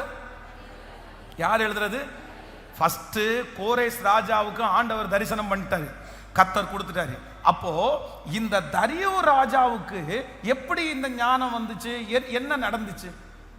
இந்த தரியு ராஜாவுக்கு யார் வந்து சொன்னா அப்படின்னா, இந்த ஆலயம் வந்து இப்ப ஆரம்பிச்சிட்டோம், இதுக்கு முன்னாடி இருக்கிற கோரேஸ் ராஜா எங்களை வந்து ரிலீஸ் பண்ணிட்டாரு, நாங்க போய் அந்த எல்லாத்தையும் வச்சு கட்ட ஆரம்பிச்சோம், திடீர்னு அங்க இருக்கிற ஆட்கள் எல்லாம் சேர்ந்து எங்களை டிஸ்டர்ப் பண்ணி இப்போ அந்த ஆலயத்தினுடைய கட்டுமான பணி நின்றுட்டு இருக்குது அப்படின்ற செய்தி இந்த தரியு ராஜாவுக்கு எப்போ வந்துச்சு? எப்படி கிடைச்சிச்சு? எப்படி கிடைச்சிச்சு அப்படின்னா, இந்த தரியு வந்து தன்னுடைய 62வது வயசுல ராஜ்யபாரம் பண்றாரு. இப்போ அந்த அவருடைய 62வது வருஷம் என்ன நடக்குது அப்படின்னா, இந்த ரிலீஸ் ஆகி போனாங்க பாருங்க இந்த கோரேசனுடைய நாட்களில் செருபாபேல் இப்படிப்பட்ட நிறைய ஊழியர்கள் அதுல ரிலீஸ் ஆகி போயிட்டாங்க. சாத்ராக் மேஷக் இந்த மாதிரி நிறைய பேர் போயிட்டாங்க. ஆனா அதுல ஒரே ஒருத்தரை மட்டும் அனுப்பல. யாரை மட்டும் அனுப்பல? தானியேலை மட்டும் அனுப்பல. தானியேல் மட்டும் எங்க இருந்துட்டாரு? பாபிலோனில், இங்க ராஜா அரண்மனையில் இருந்துட்டாரு. அப்போ நான் என்ன நினைக்கிறேன், சில இடத்துல வந்து ஆண்டவர் வந்து நம்மளை வந்து கட்டி போட்டு வச்சிருக்கிறாரா? சில இடத்துல ஆண்டவர் ஏன் நம்மளை எல்லாரும் அனுப்பிட்டாங்க, எல்லாரும் போயிட்டாங்க. தானியேலுக்கு எப்படி இருக்கும்? இத்தனைக்கும் தானியேல் வந்து ஒரு ஜெப வீரன், ஆண்டவரை ரொம்ப நேசிக்கிறவர். அவரு கவலையா இருந்திருக்கும்ல, என்னதான் இருந்தாலும் தன்னுடைய ஊர்ல தான் கூட சிறைபிடிக்கப்பட்டு வந்த எல்லாருமே ரிலீஸ் ஆகி போகும்போது அவருக்கு மட்டும் கவர்மெண்ட்ல என்ன கொடுக்கல அப்படின்னு சொன்னா, எப்பா நீ கொஞ்சம் இங்க இரு, எங்களுக்கு வேணும், எங்களுக்கு தேவைப்படுது, உங்ககிட்ட நிறைய வேலை செய்ய வேண்டியது இருக்குது, ஒன்னு அப்படி அனுப்ப முடியாது அப்படின்னு அவனை அனுப்பாம இருந்தா, அதுவும் வந்து இவர்களுக்கு ஆலயம் கட்டுகிறது அப்படின்றது வந்து ஒரு பெரிய வேலை, அவங்களுக்கு ரொம்ப சந்தோஷமான வேலை. இஸ்ரவேல் ஜனங்கள் வந்து சம்பாதிக்கிறாங்களோ இல்லையோ, சாப்பிட்றாங்களோ இல்லையோ, அவர்களுக்கு ஆண்டவரை ஆராதிக்கிறதுக்கு ஆலயம் கட்டுறதுல ரொம்ப தீவிரமா இருப்பாங்க, அந்த தேவனை ஆராதிக்கிறதுல ரொம்ப தீவிரமா இருப்பாங்க. அப்போ அவர்களுக்கு வந்து அது ரொம்ப முக்கியமான ஒரு காரியம். எல்லாரும் போகும்போது இந்த தானியேல் மட்டும் என்ன பண்ணிட்டாங்கன்னா இங்கே ஸ்டாப் பண்ணப்பட்டாங்க. ஆனா நான் நம்புறேன், தானியேலை ஆண்டவர் அங்க ஸ்டாப் பண்ணி உட்கார வச்சதற்கு ஒரு பெரிய நோக்கம் இருக்குது, ஒரு பெரிய திட்டம் இருக்குது. அதுக்கிடையில என்ன நடக்குது அப்படின்னா, இவர் இங்க ரொம்ப சின்சியரா வேலையா இருக்கிறத பார்த்த உடனே அங்க இருக்கிற அத்தனை பேருக்கும் பொறாம வந்து, இவன் ஒருத்த மட்டும் இங்க இருக்கிறானே, இவனையும் கொன்னுட்டா சரியா போயிடும் நினைச்சிட்டு அவனுக்கு விரோதமா இப்ப யார்கிட்ட போட்டு கொடுக்குறாங்க அப்படின்னா, இந்த ராஜாட்ட போட்டு கொடுக்குறாங்க. ஆனா இந்த ராஜா எப்ப அரசாட்சிக்கு வராரு அப்படின்னா, இவருக்கு முன்னாடி ஒருத்தர் இருக்கிறார் பாருங்க, நேபுகாத் நேச்சருடைய பையன். இந்த நேபுகாத் நேச்சருடைய பையன் வந்து தேவனுடைய ஆலயத்திலிருந்து வருகிற, தேவனுடைய ஆலயத்திலிருந்து கொண்டு வருகிற சில அந்த பாத்திரங்களில் வந்து ஒரு தவறான விதத்தில் அவர் பயன்படுத்துறாரு. ஸோ அந்த சப்ஜெக்ட்டுக்கு நான் வர்றேன். உங்களுக்கு இது கொஞ்சம் பைபிள் ஸ்டடியாக மாதிரி தான் இருக்கும்னு நினைக்கிறேன், சரி. பட் ஆனால் நீங்கள் புரிஞ்சுக்குவீங்கன்னு நினைக்கிறேன். இதில் வந்து பெரிய அபிஷேகம் இருக்குது, பெரிய அர்த்தம் இருக்குது. இதுல நிறைய ஆண்டவருடைய தீர்க்க தரிசனங்கள் இருக்கிறது. அப்போ இந்த தானியேல் இப்போ சிங்க கெபியில தூக்கி போடுறாங்க. கூட வேலை செய்யறவங்க எல்லாம் தூக்கி போட்ட உடனே அன்னைக்கு நைட்டு முழுக்க யாருக்கு தூக்கம் வரல? ராஜாவுக்கு தூக்கம் வரல. காலையில வர்றாரு, கேட்கிறாரு, தானியேலே, நீ இடைவிடாமல் ஆராதிக்கிற உன் தேவன் உன்னை தப்பு வைக்கிறதற்கு வல்லவராய் இருந்தாரா? உடனே தானியேல் உள்ள இருந்து கத்துறாரு, ராஜாவே நீர் வாழ்க, நான் இடைவிடாமல் ஆராதிக்கிற என் தேவன் என்னை தப்பு வைக்கிறதற்கு வல்லவராய் இருந்தாரு. உடனே அவனை வெளியே தூக்கி விட்டு அதுக்கப்புறம் தான் லெட்டர் எழுதுறாரு. இந்த தரியு ராஜா அதுக்கப்புறம் லெட்டர் எழுதுறாரு. இப்போ கரெக்டான ஒரு நேரம், இங்க ஆலயம் இப்போ கட்ட துவங்கி பெண்டிங்ல இருக்குது. உடனே இந்த ராஜாவுக்கு ஆண்டவரை குறித்து ஒரு பெரிய ஞானம் வந்துச்சு. இஸ்ரவேலின் ராஜா தாயா உண்மையான ராஜா, அவர் தாயா பெரிய ராஜா. உடனே அதைத்தான் நம்ம வாசிச்சோம். தானியேல் 6ஆம் அதிகாரத்தினுடைய 25 - 27 வரைக்கும் வாசிச்சோம். பின்பு ராஜாவாகிய தரியு தேசம் எல்லாம் குடியிருக்கிற எல்லா ஜனங்களுக்கும் ஜாதியாருக்கும் பாசைக்காரருக்கும் எழுதினது என்னவென்றால், உங்களுக்கு சமாதானம் பெருக கடவது. என் ராஜ்யத்தின் ஆளுகைக்குள் எங்கும் உள்ளவர்கள் யாவரும் தானியேலின் தேவனுக்கு முன்பாக நடுங்கி பயப்பட வேண்டும் என்று என்னாலே தீர்மானம் பண்ணப்படுகிறது. அவர் ஜீவனுள்ள தேவன், அவர் என்றென்றைக்கும் நிலைத்திருக்கிறவர், அவருடைய ராஜ்யம் அழியாது, அவருடைய கர்த்தத்துவம் முடிவு பரியந்தம் நிற்கும்.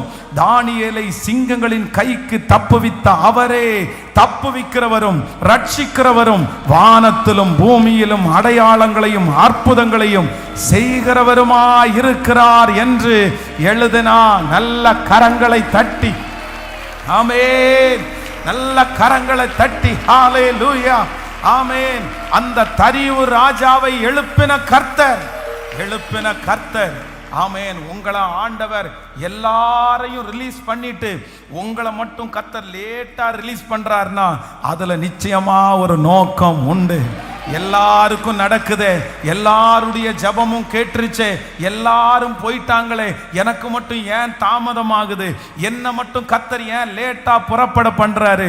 கர்த்தர் சொல்றாரு, தானியேலே, உனக்கு இங்க ஒரு பெரிய வேலை இருக்குது. உன் நிமித்தமாய் ஒரு ராஜாவுடைய இருதயத்தை நான் திருப்ப வேண்டியது இருக்குது. அந்த ராஜா இவனுடைய இருதயம் திருப்பி மறுபடியும் தடைபட்டிருக்கிற இந்த தானியேல் என்கிற தானியேலுடைய ராஜ்யத்துல இந்த தரியு ராஜா இந்த லெட்டர் மட்டும் இல்ல, இப்போ இது எல்லாருக்கும் எழுதி அனுப்புறாரு. இப்போ ஸ்பெஷலா இன்னொரு லெட்டர் எழுதுறாரு. அந்த லெட்டர் தான் நம்ம வாசிச்சோம். 6ஆம் அதிகாரம் 12வது வசனம். ஆகையால் இதை மாற்றவும் எருசலேமில் உள்ள தேவனுடைய ஆலயத்தை கெடுக்கவும் தங்கள் கையை நீட்ட போகிற சகல ராஜாக்களையும் சகல ஜனங்களையும் தம்முடைய நாமத்தை அங்கே விளங்க பண்ணின தேவன் நிர்மூலமாக்க கடவர். தரியு ஆகிய நாம் இந்த கட்டளையை கொடுத்தோம், இதன்படி ஜாக்கிரதையாய் செய்யப்பட கடவது என்று எழுதி அனுப்பினான். ஆமென். அங்க ஆலயத்தை கட்டுறதுக்கு யாரெல்லாம் தடையா இருக்கிறாங்களோ, யாரெல்லாம் பிரச்சனை பண்றாங்களோ அத்தனை பேருக்கும் லெட்டர் எழுதப்படுகிறது. எதுக்குடா தடுக்கிறீங்க? ஏன் தடுக்கிறீங்க? நீங்க எதுக்காக தடுக்கணும்? இல்ல, கட்டளை பிறப்பிக்கப்பட்டது, எல்லாருக்கும் பிறப்பிக்கப்பட்டு அந்த தடைபட்ட அந்த இடிந்து போன அந்த ஆலயத்தை மறுபடியும் கர்த்தர் அவர்கள் மூலமாகவே கர்த்தர் ஆரம்பித்தார். ஹல்லேலூயா, ஆமென், ஹல்லேலூயா. கைகளை உயர்த்தி எத்தனை பேர் ஆமோதிக்கிறீர்கள்? ஆமென். கோரேஸ் ராஜாவின் மூலமாய் சிறையிருப்பிலிருந்து விடுதலை, கோரேஸ் ராஜாவின் மூலமாய் அவர்களுக்கு கொடுக்கப்பட வேண்டிய பொருட்கள் எல்லாம் எண்ணி கொடுக்கப்பட்டது. அதே நேரத்தில் தரியு என்கிற இந்த ராஜாவின் மூலமாய் அவர்களுக்கு இருந்த தடை நீங்கியது. நான் நம்புறேன், உங்களுக்கும் எனக்கும் விரோதமாக இருக்கிற தடை எவ்வளவு பெரிய தடையா இருந்தாலும், அந்த இடிந்து போன அந்த அலங்கங்களை, இடிந்து போன குடும்பத்தை, இடிந்து போன அந்த தொழில்களை, இடிந்து போன காரியத்தை நீங்க கட்ட ஆரம்பிச்சதற்கு பிறகு என்ன தடைகள் இருந்தாலும் கர்த்தர் இன்றைக்கு கிருபையாய் கர்த்தர் வாக்கு கொடுக்கிறார். அந்த தடைகளை உடைப்பார். கர்த்தர் ஒரு தரிவு என்கிற ஒரு ராஜாவை கர்த்தர் எழுப்பினது போல நல்ல கைகளை தட்டி தடைகளை உடைக்கிறவர், தடைகளை உடைக்கிறவர், தடைகளை உடைக்கிறவர் எனக்கு முன்னே கடந்து போகிறார். அவர் எல்லா தடைகளையும் உடைத்து இடிந்து போன அலங்கத்தை மறுபடியும் கட்டுவேன் என்று கர்த்தர் வாக்கு கொடுக்கிறார். ஹalleluya, ஹalleluya, thank you Jesus. அப்படியே கைகளை மேல உயர்த்தி எல்லாரும் சொல்ல போறோம், அவர் மீண்டும் கட்டுகிற தேவன், அவர் மீண்டும் கட்டுகிற தேவன், அவர் மீண்டும் கட்டுகிற தேவன். ஹalleluya. என் வாழ்க்கையில அப்படிப்பட்ட ஒரு அற்புதத்தை நீங்க எழுப்புங்கப்பான்னு கேளுங்க. அப்படிப்பட்ட ஒரு அற்புதத்தை நீங்க கொண்டு வாங்க ராஜா.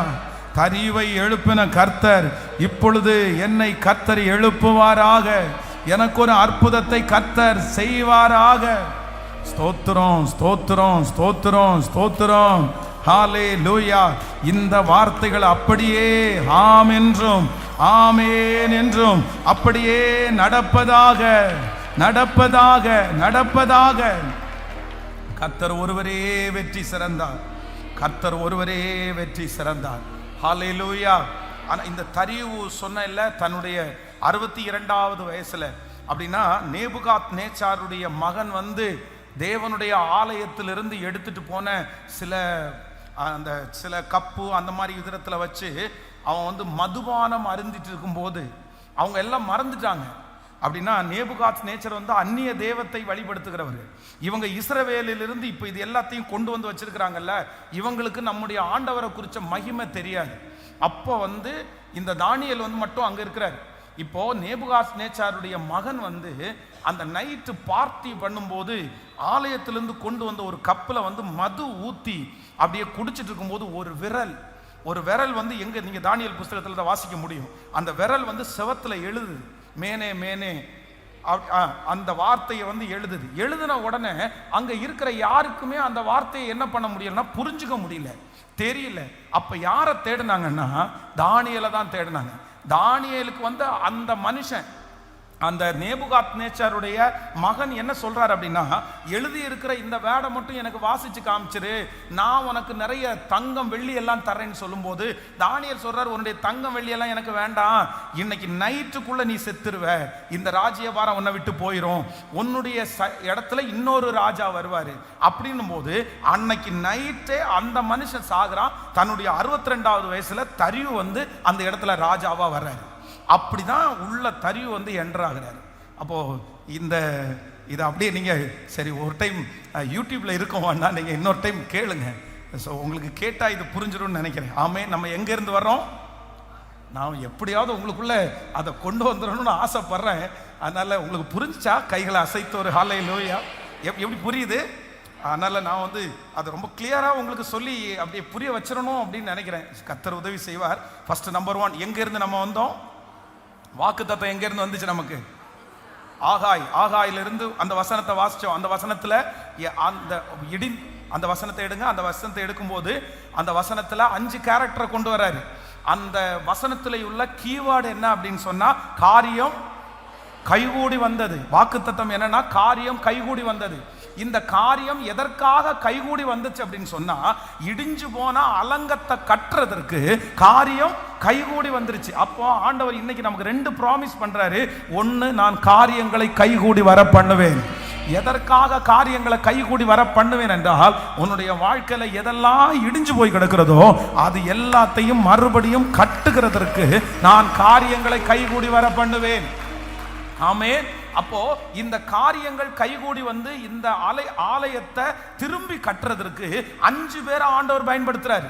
5 பேரை யூஸ் பண்றாரு. அதுல 2 பேர் தீர்க்கதரிசிகள், 3 பேரு ராஜாக்கள். அதுல 3 ராஜாக்களுமே எந்த நாட்டு ராஜாக்கள்னா அந்நிய நாட்டு ராஜாக்கள், பாபிலோனுடைய ராஜாக்கள்.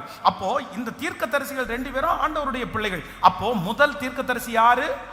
ஆகாய். அந்த தீர்க்கதரிசியின் மூலமாய் ஜனங்கள் இதுவரைக்கும் ஆலயம் கட்டுறதுக்கு டைம் ஆகல, நம்மளால முடியாதுன்னு சொல்லிட்டு இருக்கும்போது இந்த ஆகாய் தீர்க்கதரிசியின் மூலமா இல்லப்பா நீ இடிஞ்சு போனதை திரும்ப கட்டுவேன்னு கர்த்தர் அவனை தைரியப்படுத்துறதுக்கு ஒரு வார்த்தையை யூஸ் பண்றாரு. என்ன வார்த்தையை யூஸ் பண்றாருன்னா, கர்த்தர் உன்னோடு கூட இருக்கிறார். இது வரைக்கும் உங்களுக்கு புரிஞ்சிருக்கும்னு நினைக்கிறேன். ஓகே, கர்த்தர் உன் கூட இருக்கிறார் அப்படின்ற வார்த்தையை சொல்லி கர்த்தர் தைரியப்படுத்துறாரு. உடனே தைரியமாயி ஜனங்கள் எல்லாம் ஆரம்பிக்கிறாங்க. ஆனாலும் பலன் இல்லாம இருக்கும்போது அடுத்து ஒரு தீர்க்கதரிசியை எழுப்புறாரு. யாரு? சகரியா. அந்த தீர்க்கதரிசி என்ன சொல்றாரு அப்படின்னா, உங்க பலத்தால முடியாதனால சோர்ந்து போகாதீங்க, பலத்தினாலும் அல்ல பராக்கிரமத்தினாலும் அல்ல தேவனுடைய ஆவியினாலே எல்லாமே ஆகும். உடனே இந்த ஜனங்களுக்கு இன்னும் கொஞ்சம் இன்ட்ரெஸ்ட் ஆகுது. பரவாயில்ல, ஆண்டவர் சொன்னது மாதிரியே இடிஞ்சு போன ஆலயத்தை நம்ம திரும்ப என்ன பண்ணுவோம், கட்டுவோம்னு சொல்லிட்டு எல்லாரும் கட்ட ஆரம்பிச்சிட்டாங்க. கட்ட ஆரம்பிக்கும் போது கட்டுறதுக்கு இப்ப யார் வேணும்னா, முதல்ல ஆட்கள் வேணும், அவர்களுக்கு கொஞ்சம் பொருளும் வேணும். அப்போ கர்த்தர் கரெக்டா யாரை எழுப்புறாருன்னா, ஃபர்ஸ்ட் இங்க ஜனங்களை எழுப்பிட்டாரு. இப்ப ஜனங்களுடைய தேவைகளை சந்திக்கிறதுக்கு இங்க எதுவுமே இல்லை.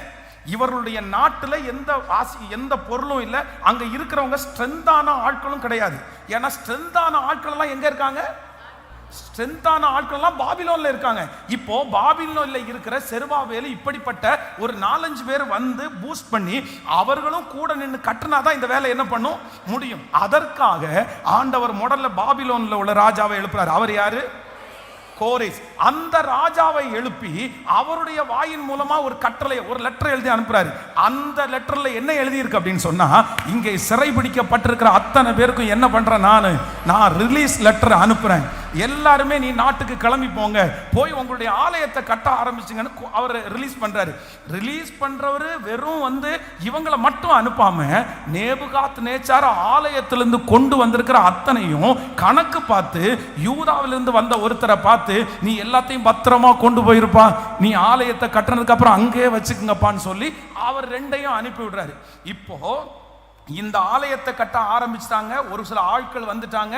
வேலை மும்முரமா நடந்துட்டு இருக்குது. திடீர்னு உள்ளுக்குள்ள இருக்கிற ஒரு 4-5 பக்கத்தில் இருக்கிற ராஜாக்கள் சேர்ந்து திரும்ப தடை பண்ணி இப்ப ஆலயம் மறுபடியும் தடுத்து நிறுத்துறது இல்ல, இதை பினிஷ் பண்ணியே ஆகணும்னு சொல்லி அடுத்து கர்த்தர் யாரை எழுப்புறாரு? தரியுவை எழுப்புறாரு. சோ இந்த தரியு ராஜாவுக்கு ஆலயத்தை குறிச்ச ஒரு மேன்மையை கொண்டு வரணும். நேபுகாத் நேச்சார் ஆலயத்தினுடைய மேன்மையை பார்த்தாரு. ஆனா தரியு இன்னும் ஆண்டவருடைய வல்லமையை பார்க்கல.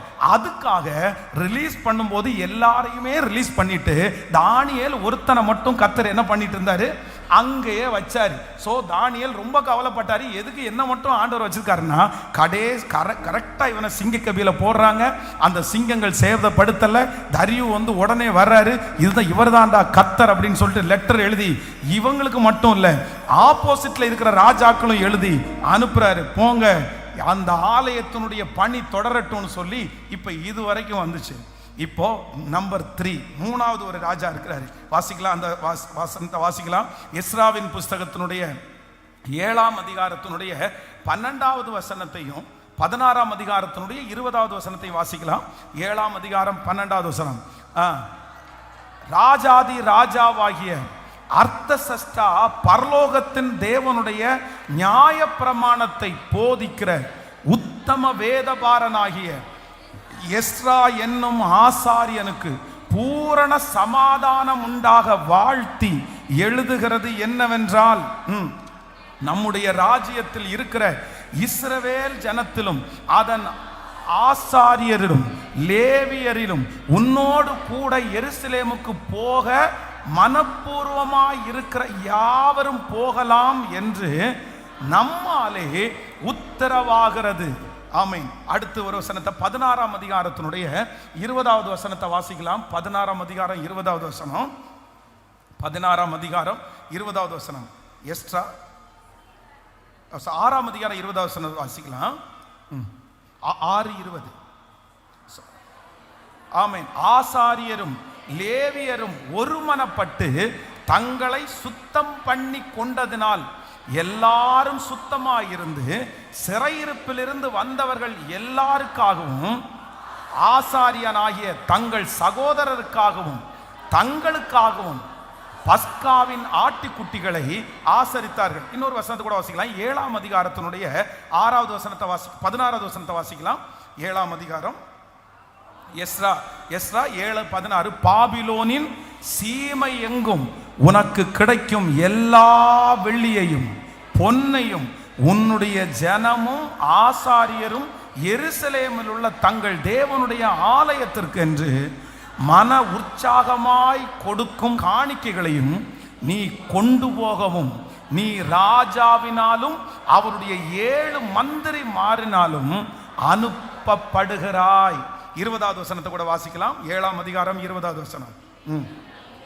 பின்னும் உன் தேவனுடைய ஆலயத்திற்கு அவசியமாய் கொடுக்க வேண்டியது இருப்பதை நீ ராஜாவின் கஜானாவில் இருந்து வாங்கி கொண்டு போவாயாக. ஹல்லேலூயா. இந்த 20வது வசனத்தை எல்லாரும் 2-3 டைம் வாசிங்க பார்க்கலாம். பின்னும் உன் தேவனுடைய ஆலயத்திற்கு அவசியமாய் கொடுக்க வேண்டியது இருப்பதை நீ ராஜாவின் கஜாவினிலிருந்து வாங்கி கொடுப்பாயாக. ஹல்லேலூயா. இப்போ இந்த 3வது ஒரு ராஜாவை கர்த்தர் எழுப்புறாரு. யாரு? ஃபர்ஸ்ட்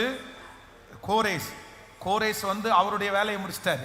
அதற்கு பிறகு தரியு, அவரை கொண்டு கர்த்தர் தடையை என்ன பண்ணிட்டாரு? நீக்கிட்டாரு. தடை முடிஞ்சிருச்சு. இப்போ 3வது ஒருத்தரை எழுத்துறாரு, அர்தசஷ்டா ராஜா.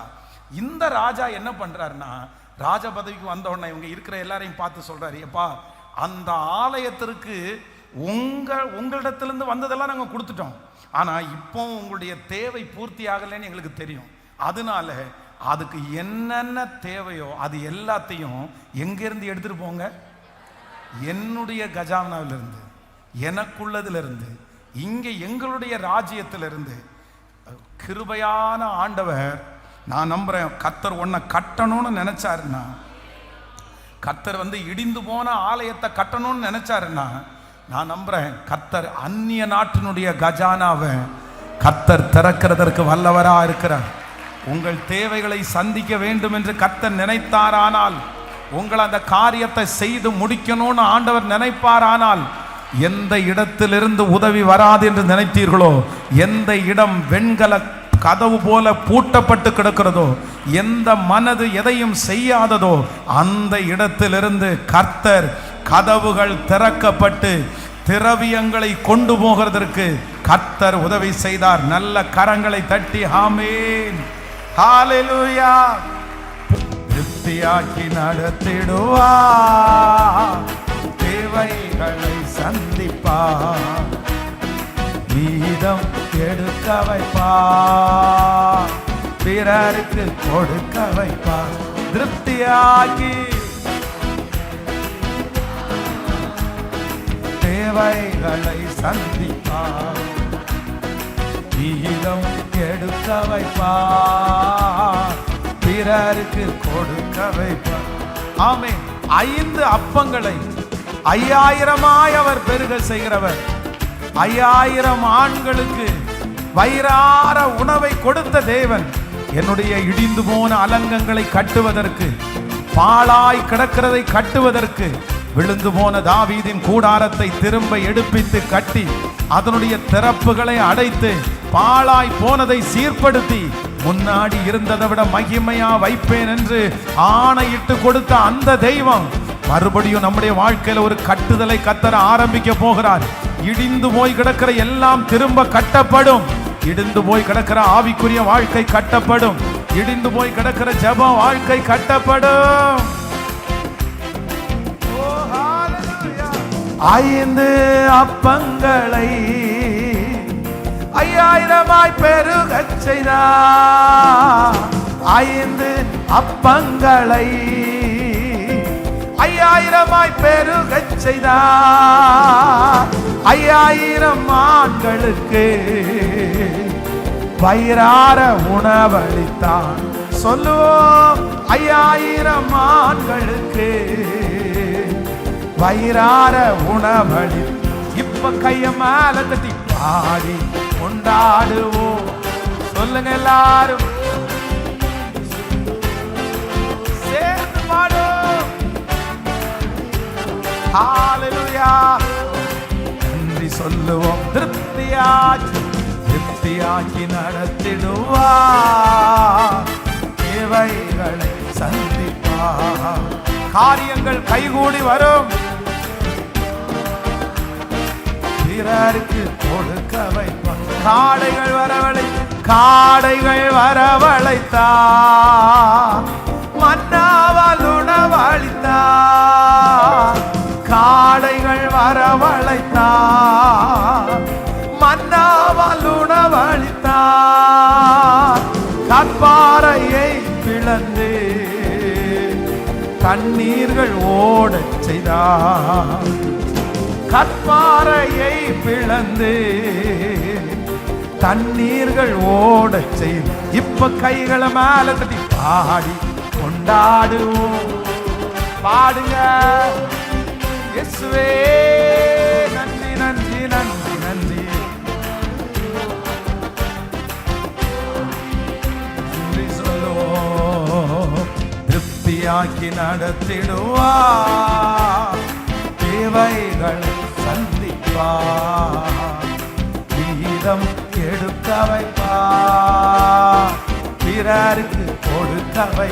இயேசு திருப்தியாக்கி நடத்தி தேவைகளை சந்திப்பார்.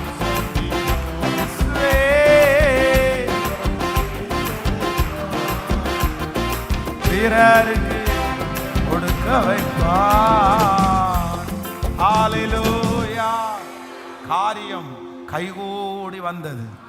காரியங்கள் கைகூடி வந்தது. எதற்கு காரியம் கைகூடி வந்துச்சுன்னா, ஆமென், இடிந்து போன ஆலயத்தை திரும்ப கட்டுவதற்கு காரியங்களை கைகூடி வர பண்ணுகிற கர்த்தர். ஆண்டவர் இன்னைக்கு கிருபையாய் கர்த்தர் வாக்கு கொடுக்கிறார்.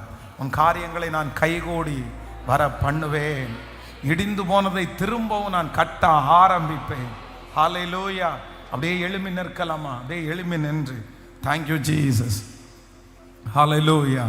Thank you Jesus. நீ நல்லவர், நீ நல்லவர். காரியங்கள் கைகூடி வரும்.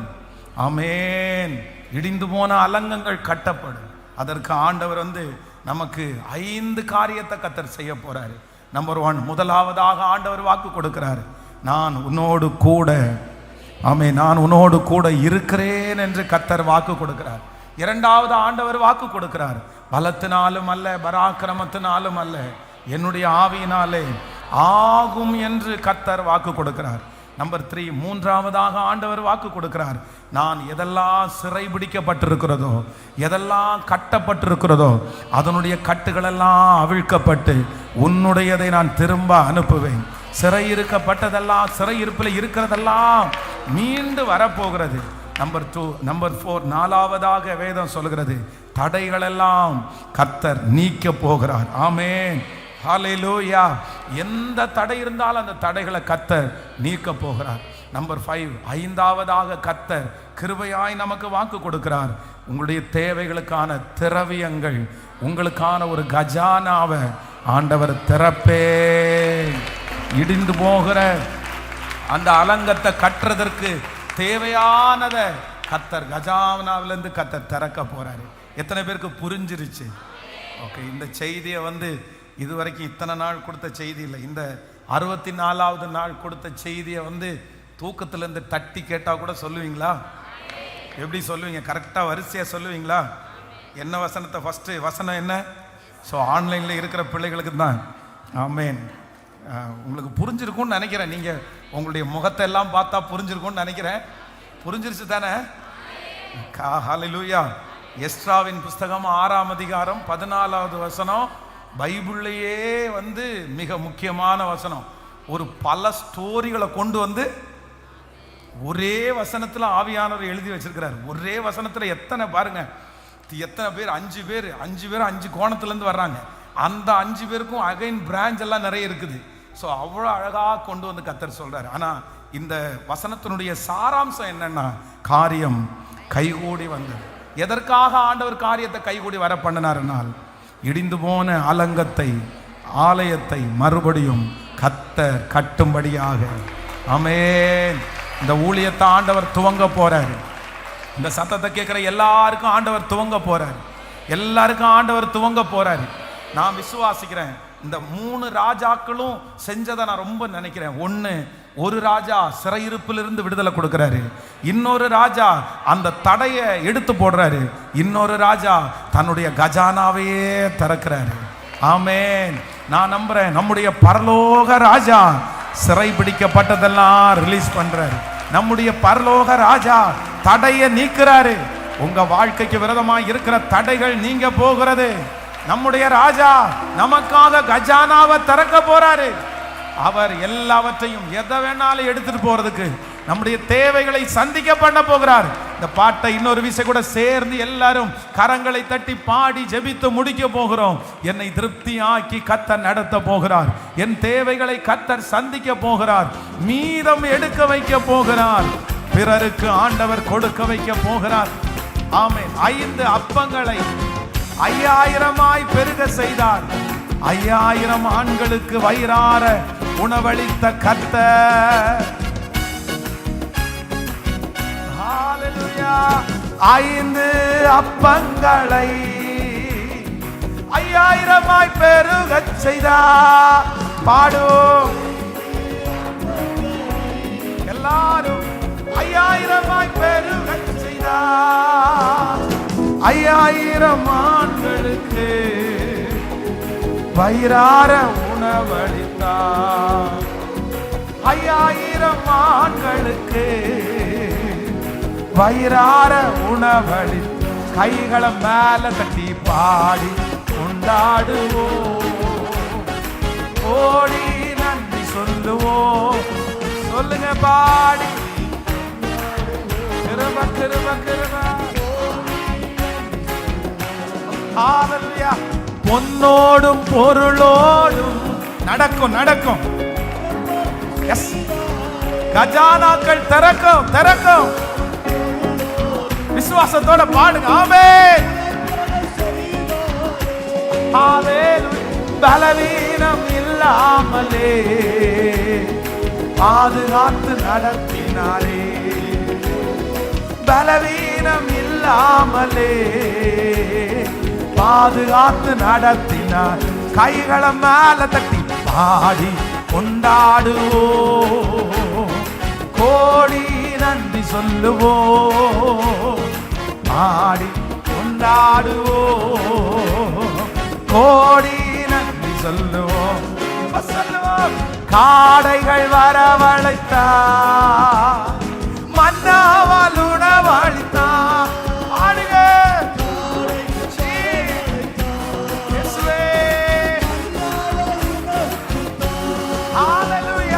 கற்பாறையை பிளந்து கண்ணீர்கள் ஓடி.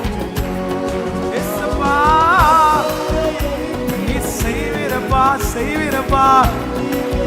சேர்ந்து கைகளை மேல தட்டி பாடி கொண்டாடுவோம்.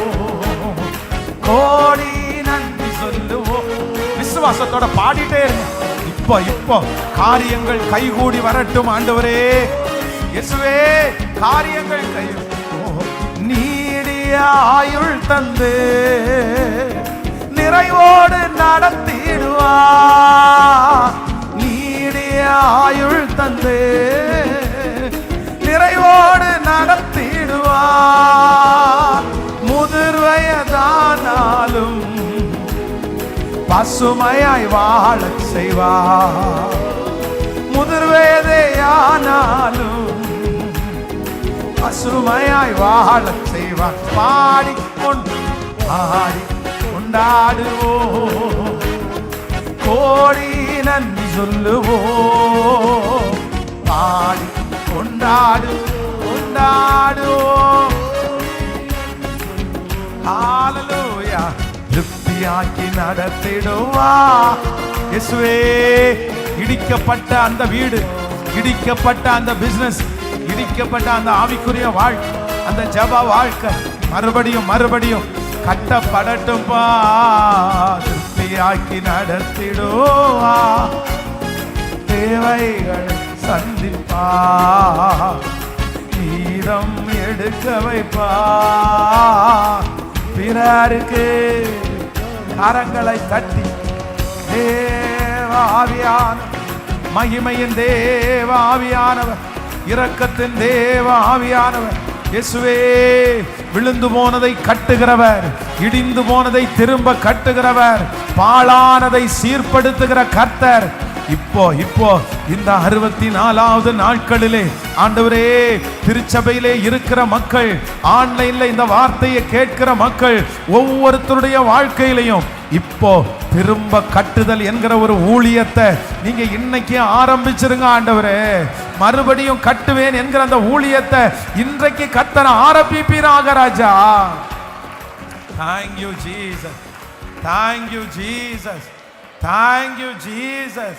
அப்பா, யார் இந்த ஜெபத்துல ஐயோ என் வாழ்க்கை இப்படி பாழா கிடக்கிறது, இடிஞ்சு போய் கிடக்கிறது, ஒரு நாள் மகிமையா இருந்தாச்சு, ஒரு நாள் எவ்வளவு நல்லா இருந்தாச்சு, ஆனா இன்னைக்கு இவ்வளவு மோசமான நிலைமையில பார்க்க கூட முடியாத அளவிற்கு என் பிள்ளையினுடைய வாழ்க்கை இடிஞ்சு கிடக்குதே, இந்த தொழில் இடிஞ்சு கிடக்குதே, இந்த வீடு இடிஞ்சு கிடக்குதே, இந்த சரீரம் இப்படி கிடக்குதே அப்படின்னு யாரெல்லாம் இந்த ஜெபத்துல நினைக்கிறார்களோ அத்தனை பேருக்கும் இதோ காரியம் கைகூடி வந்ததே, காரியங்கள் கைகூடி வந்தது. இந்த வார்த்தையை இப்ப அந்த தகப்பனாருக்கு நிறைவேற்றுங்க, அந்த தாயாருக்கு நிறைவேற்றுங்க. இந்த சத்தத்தை கேட்கிற என் தம்பி தங்கச்சிக்கு இப்போ ஏசப்பா, ஏசப்பா, இது உங்க வார்த்தை, இது உங்க வார்த்தை, இது அப்படி நடக்கணும் அப்பா. உங்களுக்கு சித்தமான இந்த 100 days ஜெபம் முடியும் போது எங்க பிள்ளைங்க சாட்சி சொல்லணும். ஏசப்பா திரும்ப கட்ட ஆரம்பிச்சுட்டாரு பாஸ்டர், என் குடும்பத்தை திரும்பி கட்ட ஆரம்பிச்சுட்டாரு பாஸ்டர், என்ன திரும்ப கட்ட ஆரம்பிச்சுட்டாரு பாஸ்டர். இந்த வார்த்தையை உங்க பிள்ளைகள் சொல்ல போகிறதற்காக ஸ்தோத்திரம் அப்பா. நன்றி அப்பா, நன்றி அப்பா. ஜெபங்கள் கேட்கப்படட்டும் ஆண்டவரே, உங்க சமூகத்துல வந்து எட்டட்டும் ஆண்டவரே. உங்க வேலையை செய்யறதற்கு, ஒரு குடும்பத்தை கட்டுறதற்கு, ஒரு ஆலயத்தை கட்டுறதற்கு, ஜனங்களை கட்டுறதற்கு 2 தீர்க்கதரிசிகளையும் 3 ராஜாக்களையும் நீங்க எழுப்பினது உண்மையானால் இப்போ எங்களை கட்டுறதற்கு, எங்க குடும்பங்களை கட்டுறதற்கு இயேசுவே நீர் எழுப்புவீராகப்பா, எழுப்புவீராகப்பா, எழுப்புவீராகப்பா. கட்டப்படணும் ஆண்டவரே. நிறைய பேர் எங்க பிள்ளைகளை பார்த்து அப்படிதான் நினைச்சிட்டு போறாங்க. இனி இவன் எழும மாட்டான் தானே சொல்றாங்க, இனி இவன் வாழ மாட்டான் தானே சொல்றாங்க. இவனுடைய குடும்பம் இனி எங்க நல்லா வர போகுது, இவனுடைய பிள்ளைங்க இனி எங்க வளர போறாங்க. எத்தனை பேருப்பா, எத்தனை பேருப்பா இப்படிதான்ப்பா சொல்றாங்க. அந்த பிள்ளை உருப்படாது, இந்த மக இப்படி போயிருவா, இந்த பிசினஸ் இனி வராது, என்னென்னமோ எங்க பிள்ளைகளுடைய தலையின் மேல இனி நிர்மூலம் ஆயிரும்னு நினைக்கிறாங்களே. ஆனா இன்றைக்கு நீர் கொடுத்த வார்த்தையின்படி இடிந்து போனதை திரும்ப கட்டுகிற கர்த்தர். அவங்க முன்னாடி இடிஞ்சு போய் கிடக்கிற அந்த காரியம் இன்னைக்கு கட்ட ஆரம்பிக்கப்படட்டும். மறுபடியும் என் பிள்ளைங்க அவங்க முன்னாடி எழும்பி நிக்கணும், சாட்சியா நிக்கணும். அத்தனை பேருடைய கண்களுக்கும் அது ஆச்சரியமா இருக்கட்டும். ஹல்லேலூயா, ஹல்லேலூயா. அதற்காக தான் இந்த ஜெபங்களை நீர் துவங்குனீங்கன்னு எங்களுக்கு தெரியும் ஆண்டவர். அதற்காக தான் நீங்க ஆரம்பிச்சீங்கன்னு எங்களுக்கு தெரியும் ஆண்டவர். பெரிய சாட்சியாய் கர்த்தர் நிறுத்துவீராக.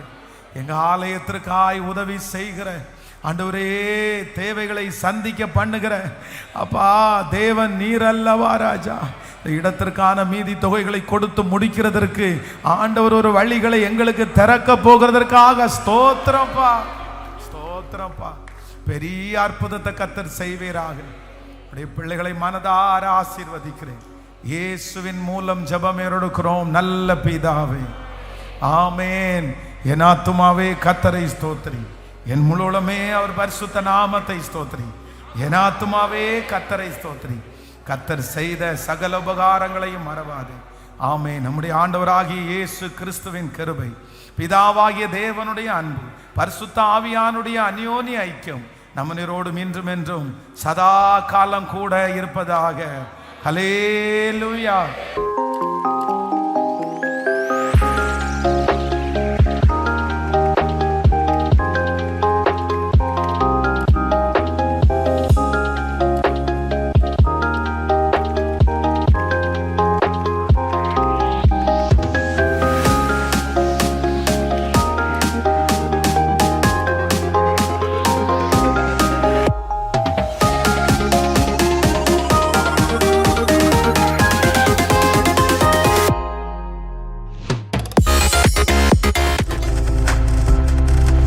நீங்கள் பார்த்து கொண்டிருப்பது உங்கள் ஜாய் டிவி. உங்கள் துக்கம் சந்தோஷமாய் மாறும்.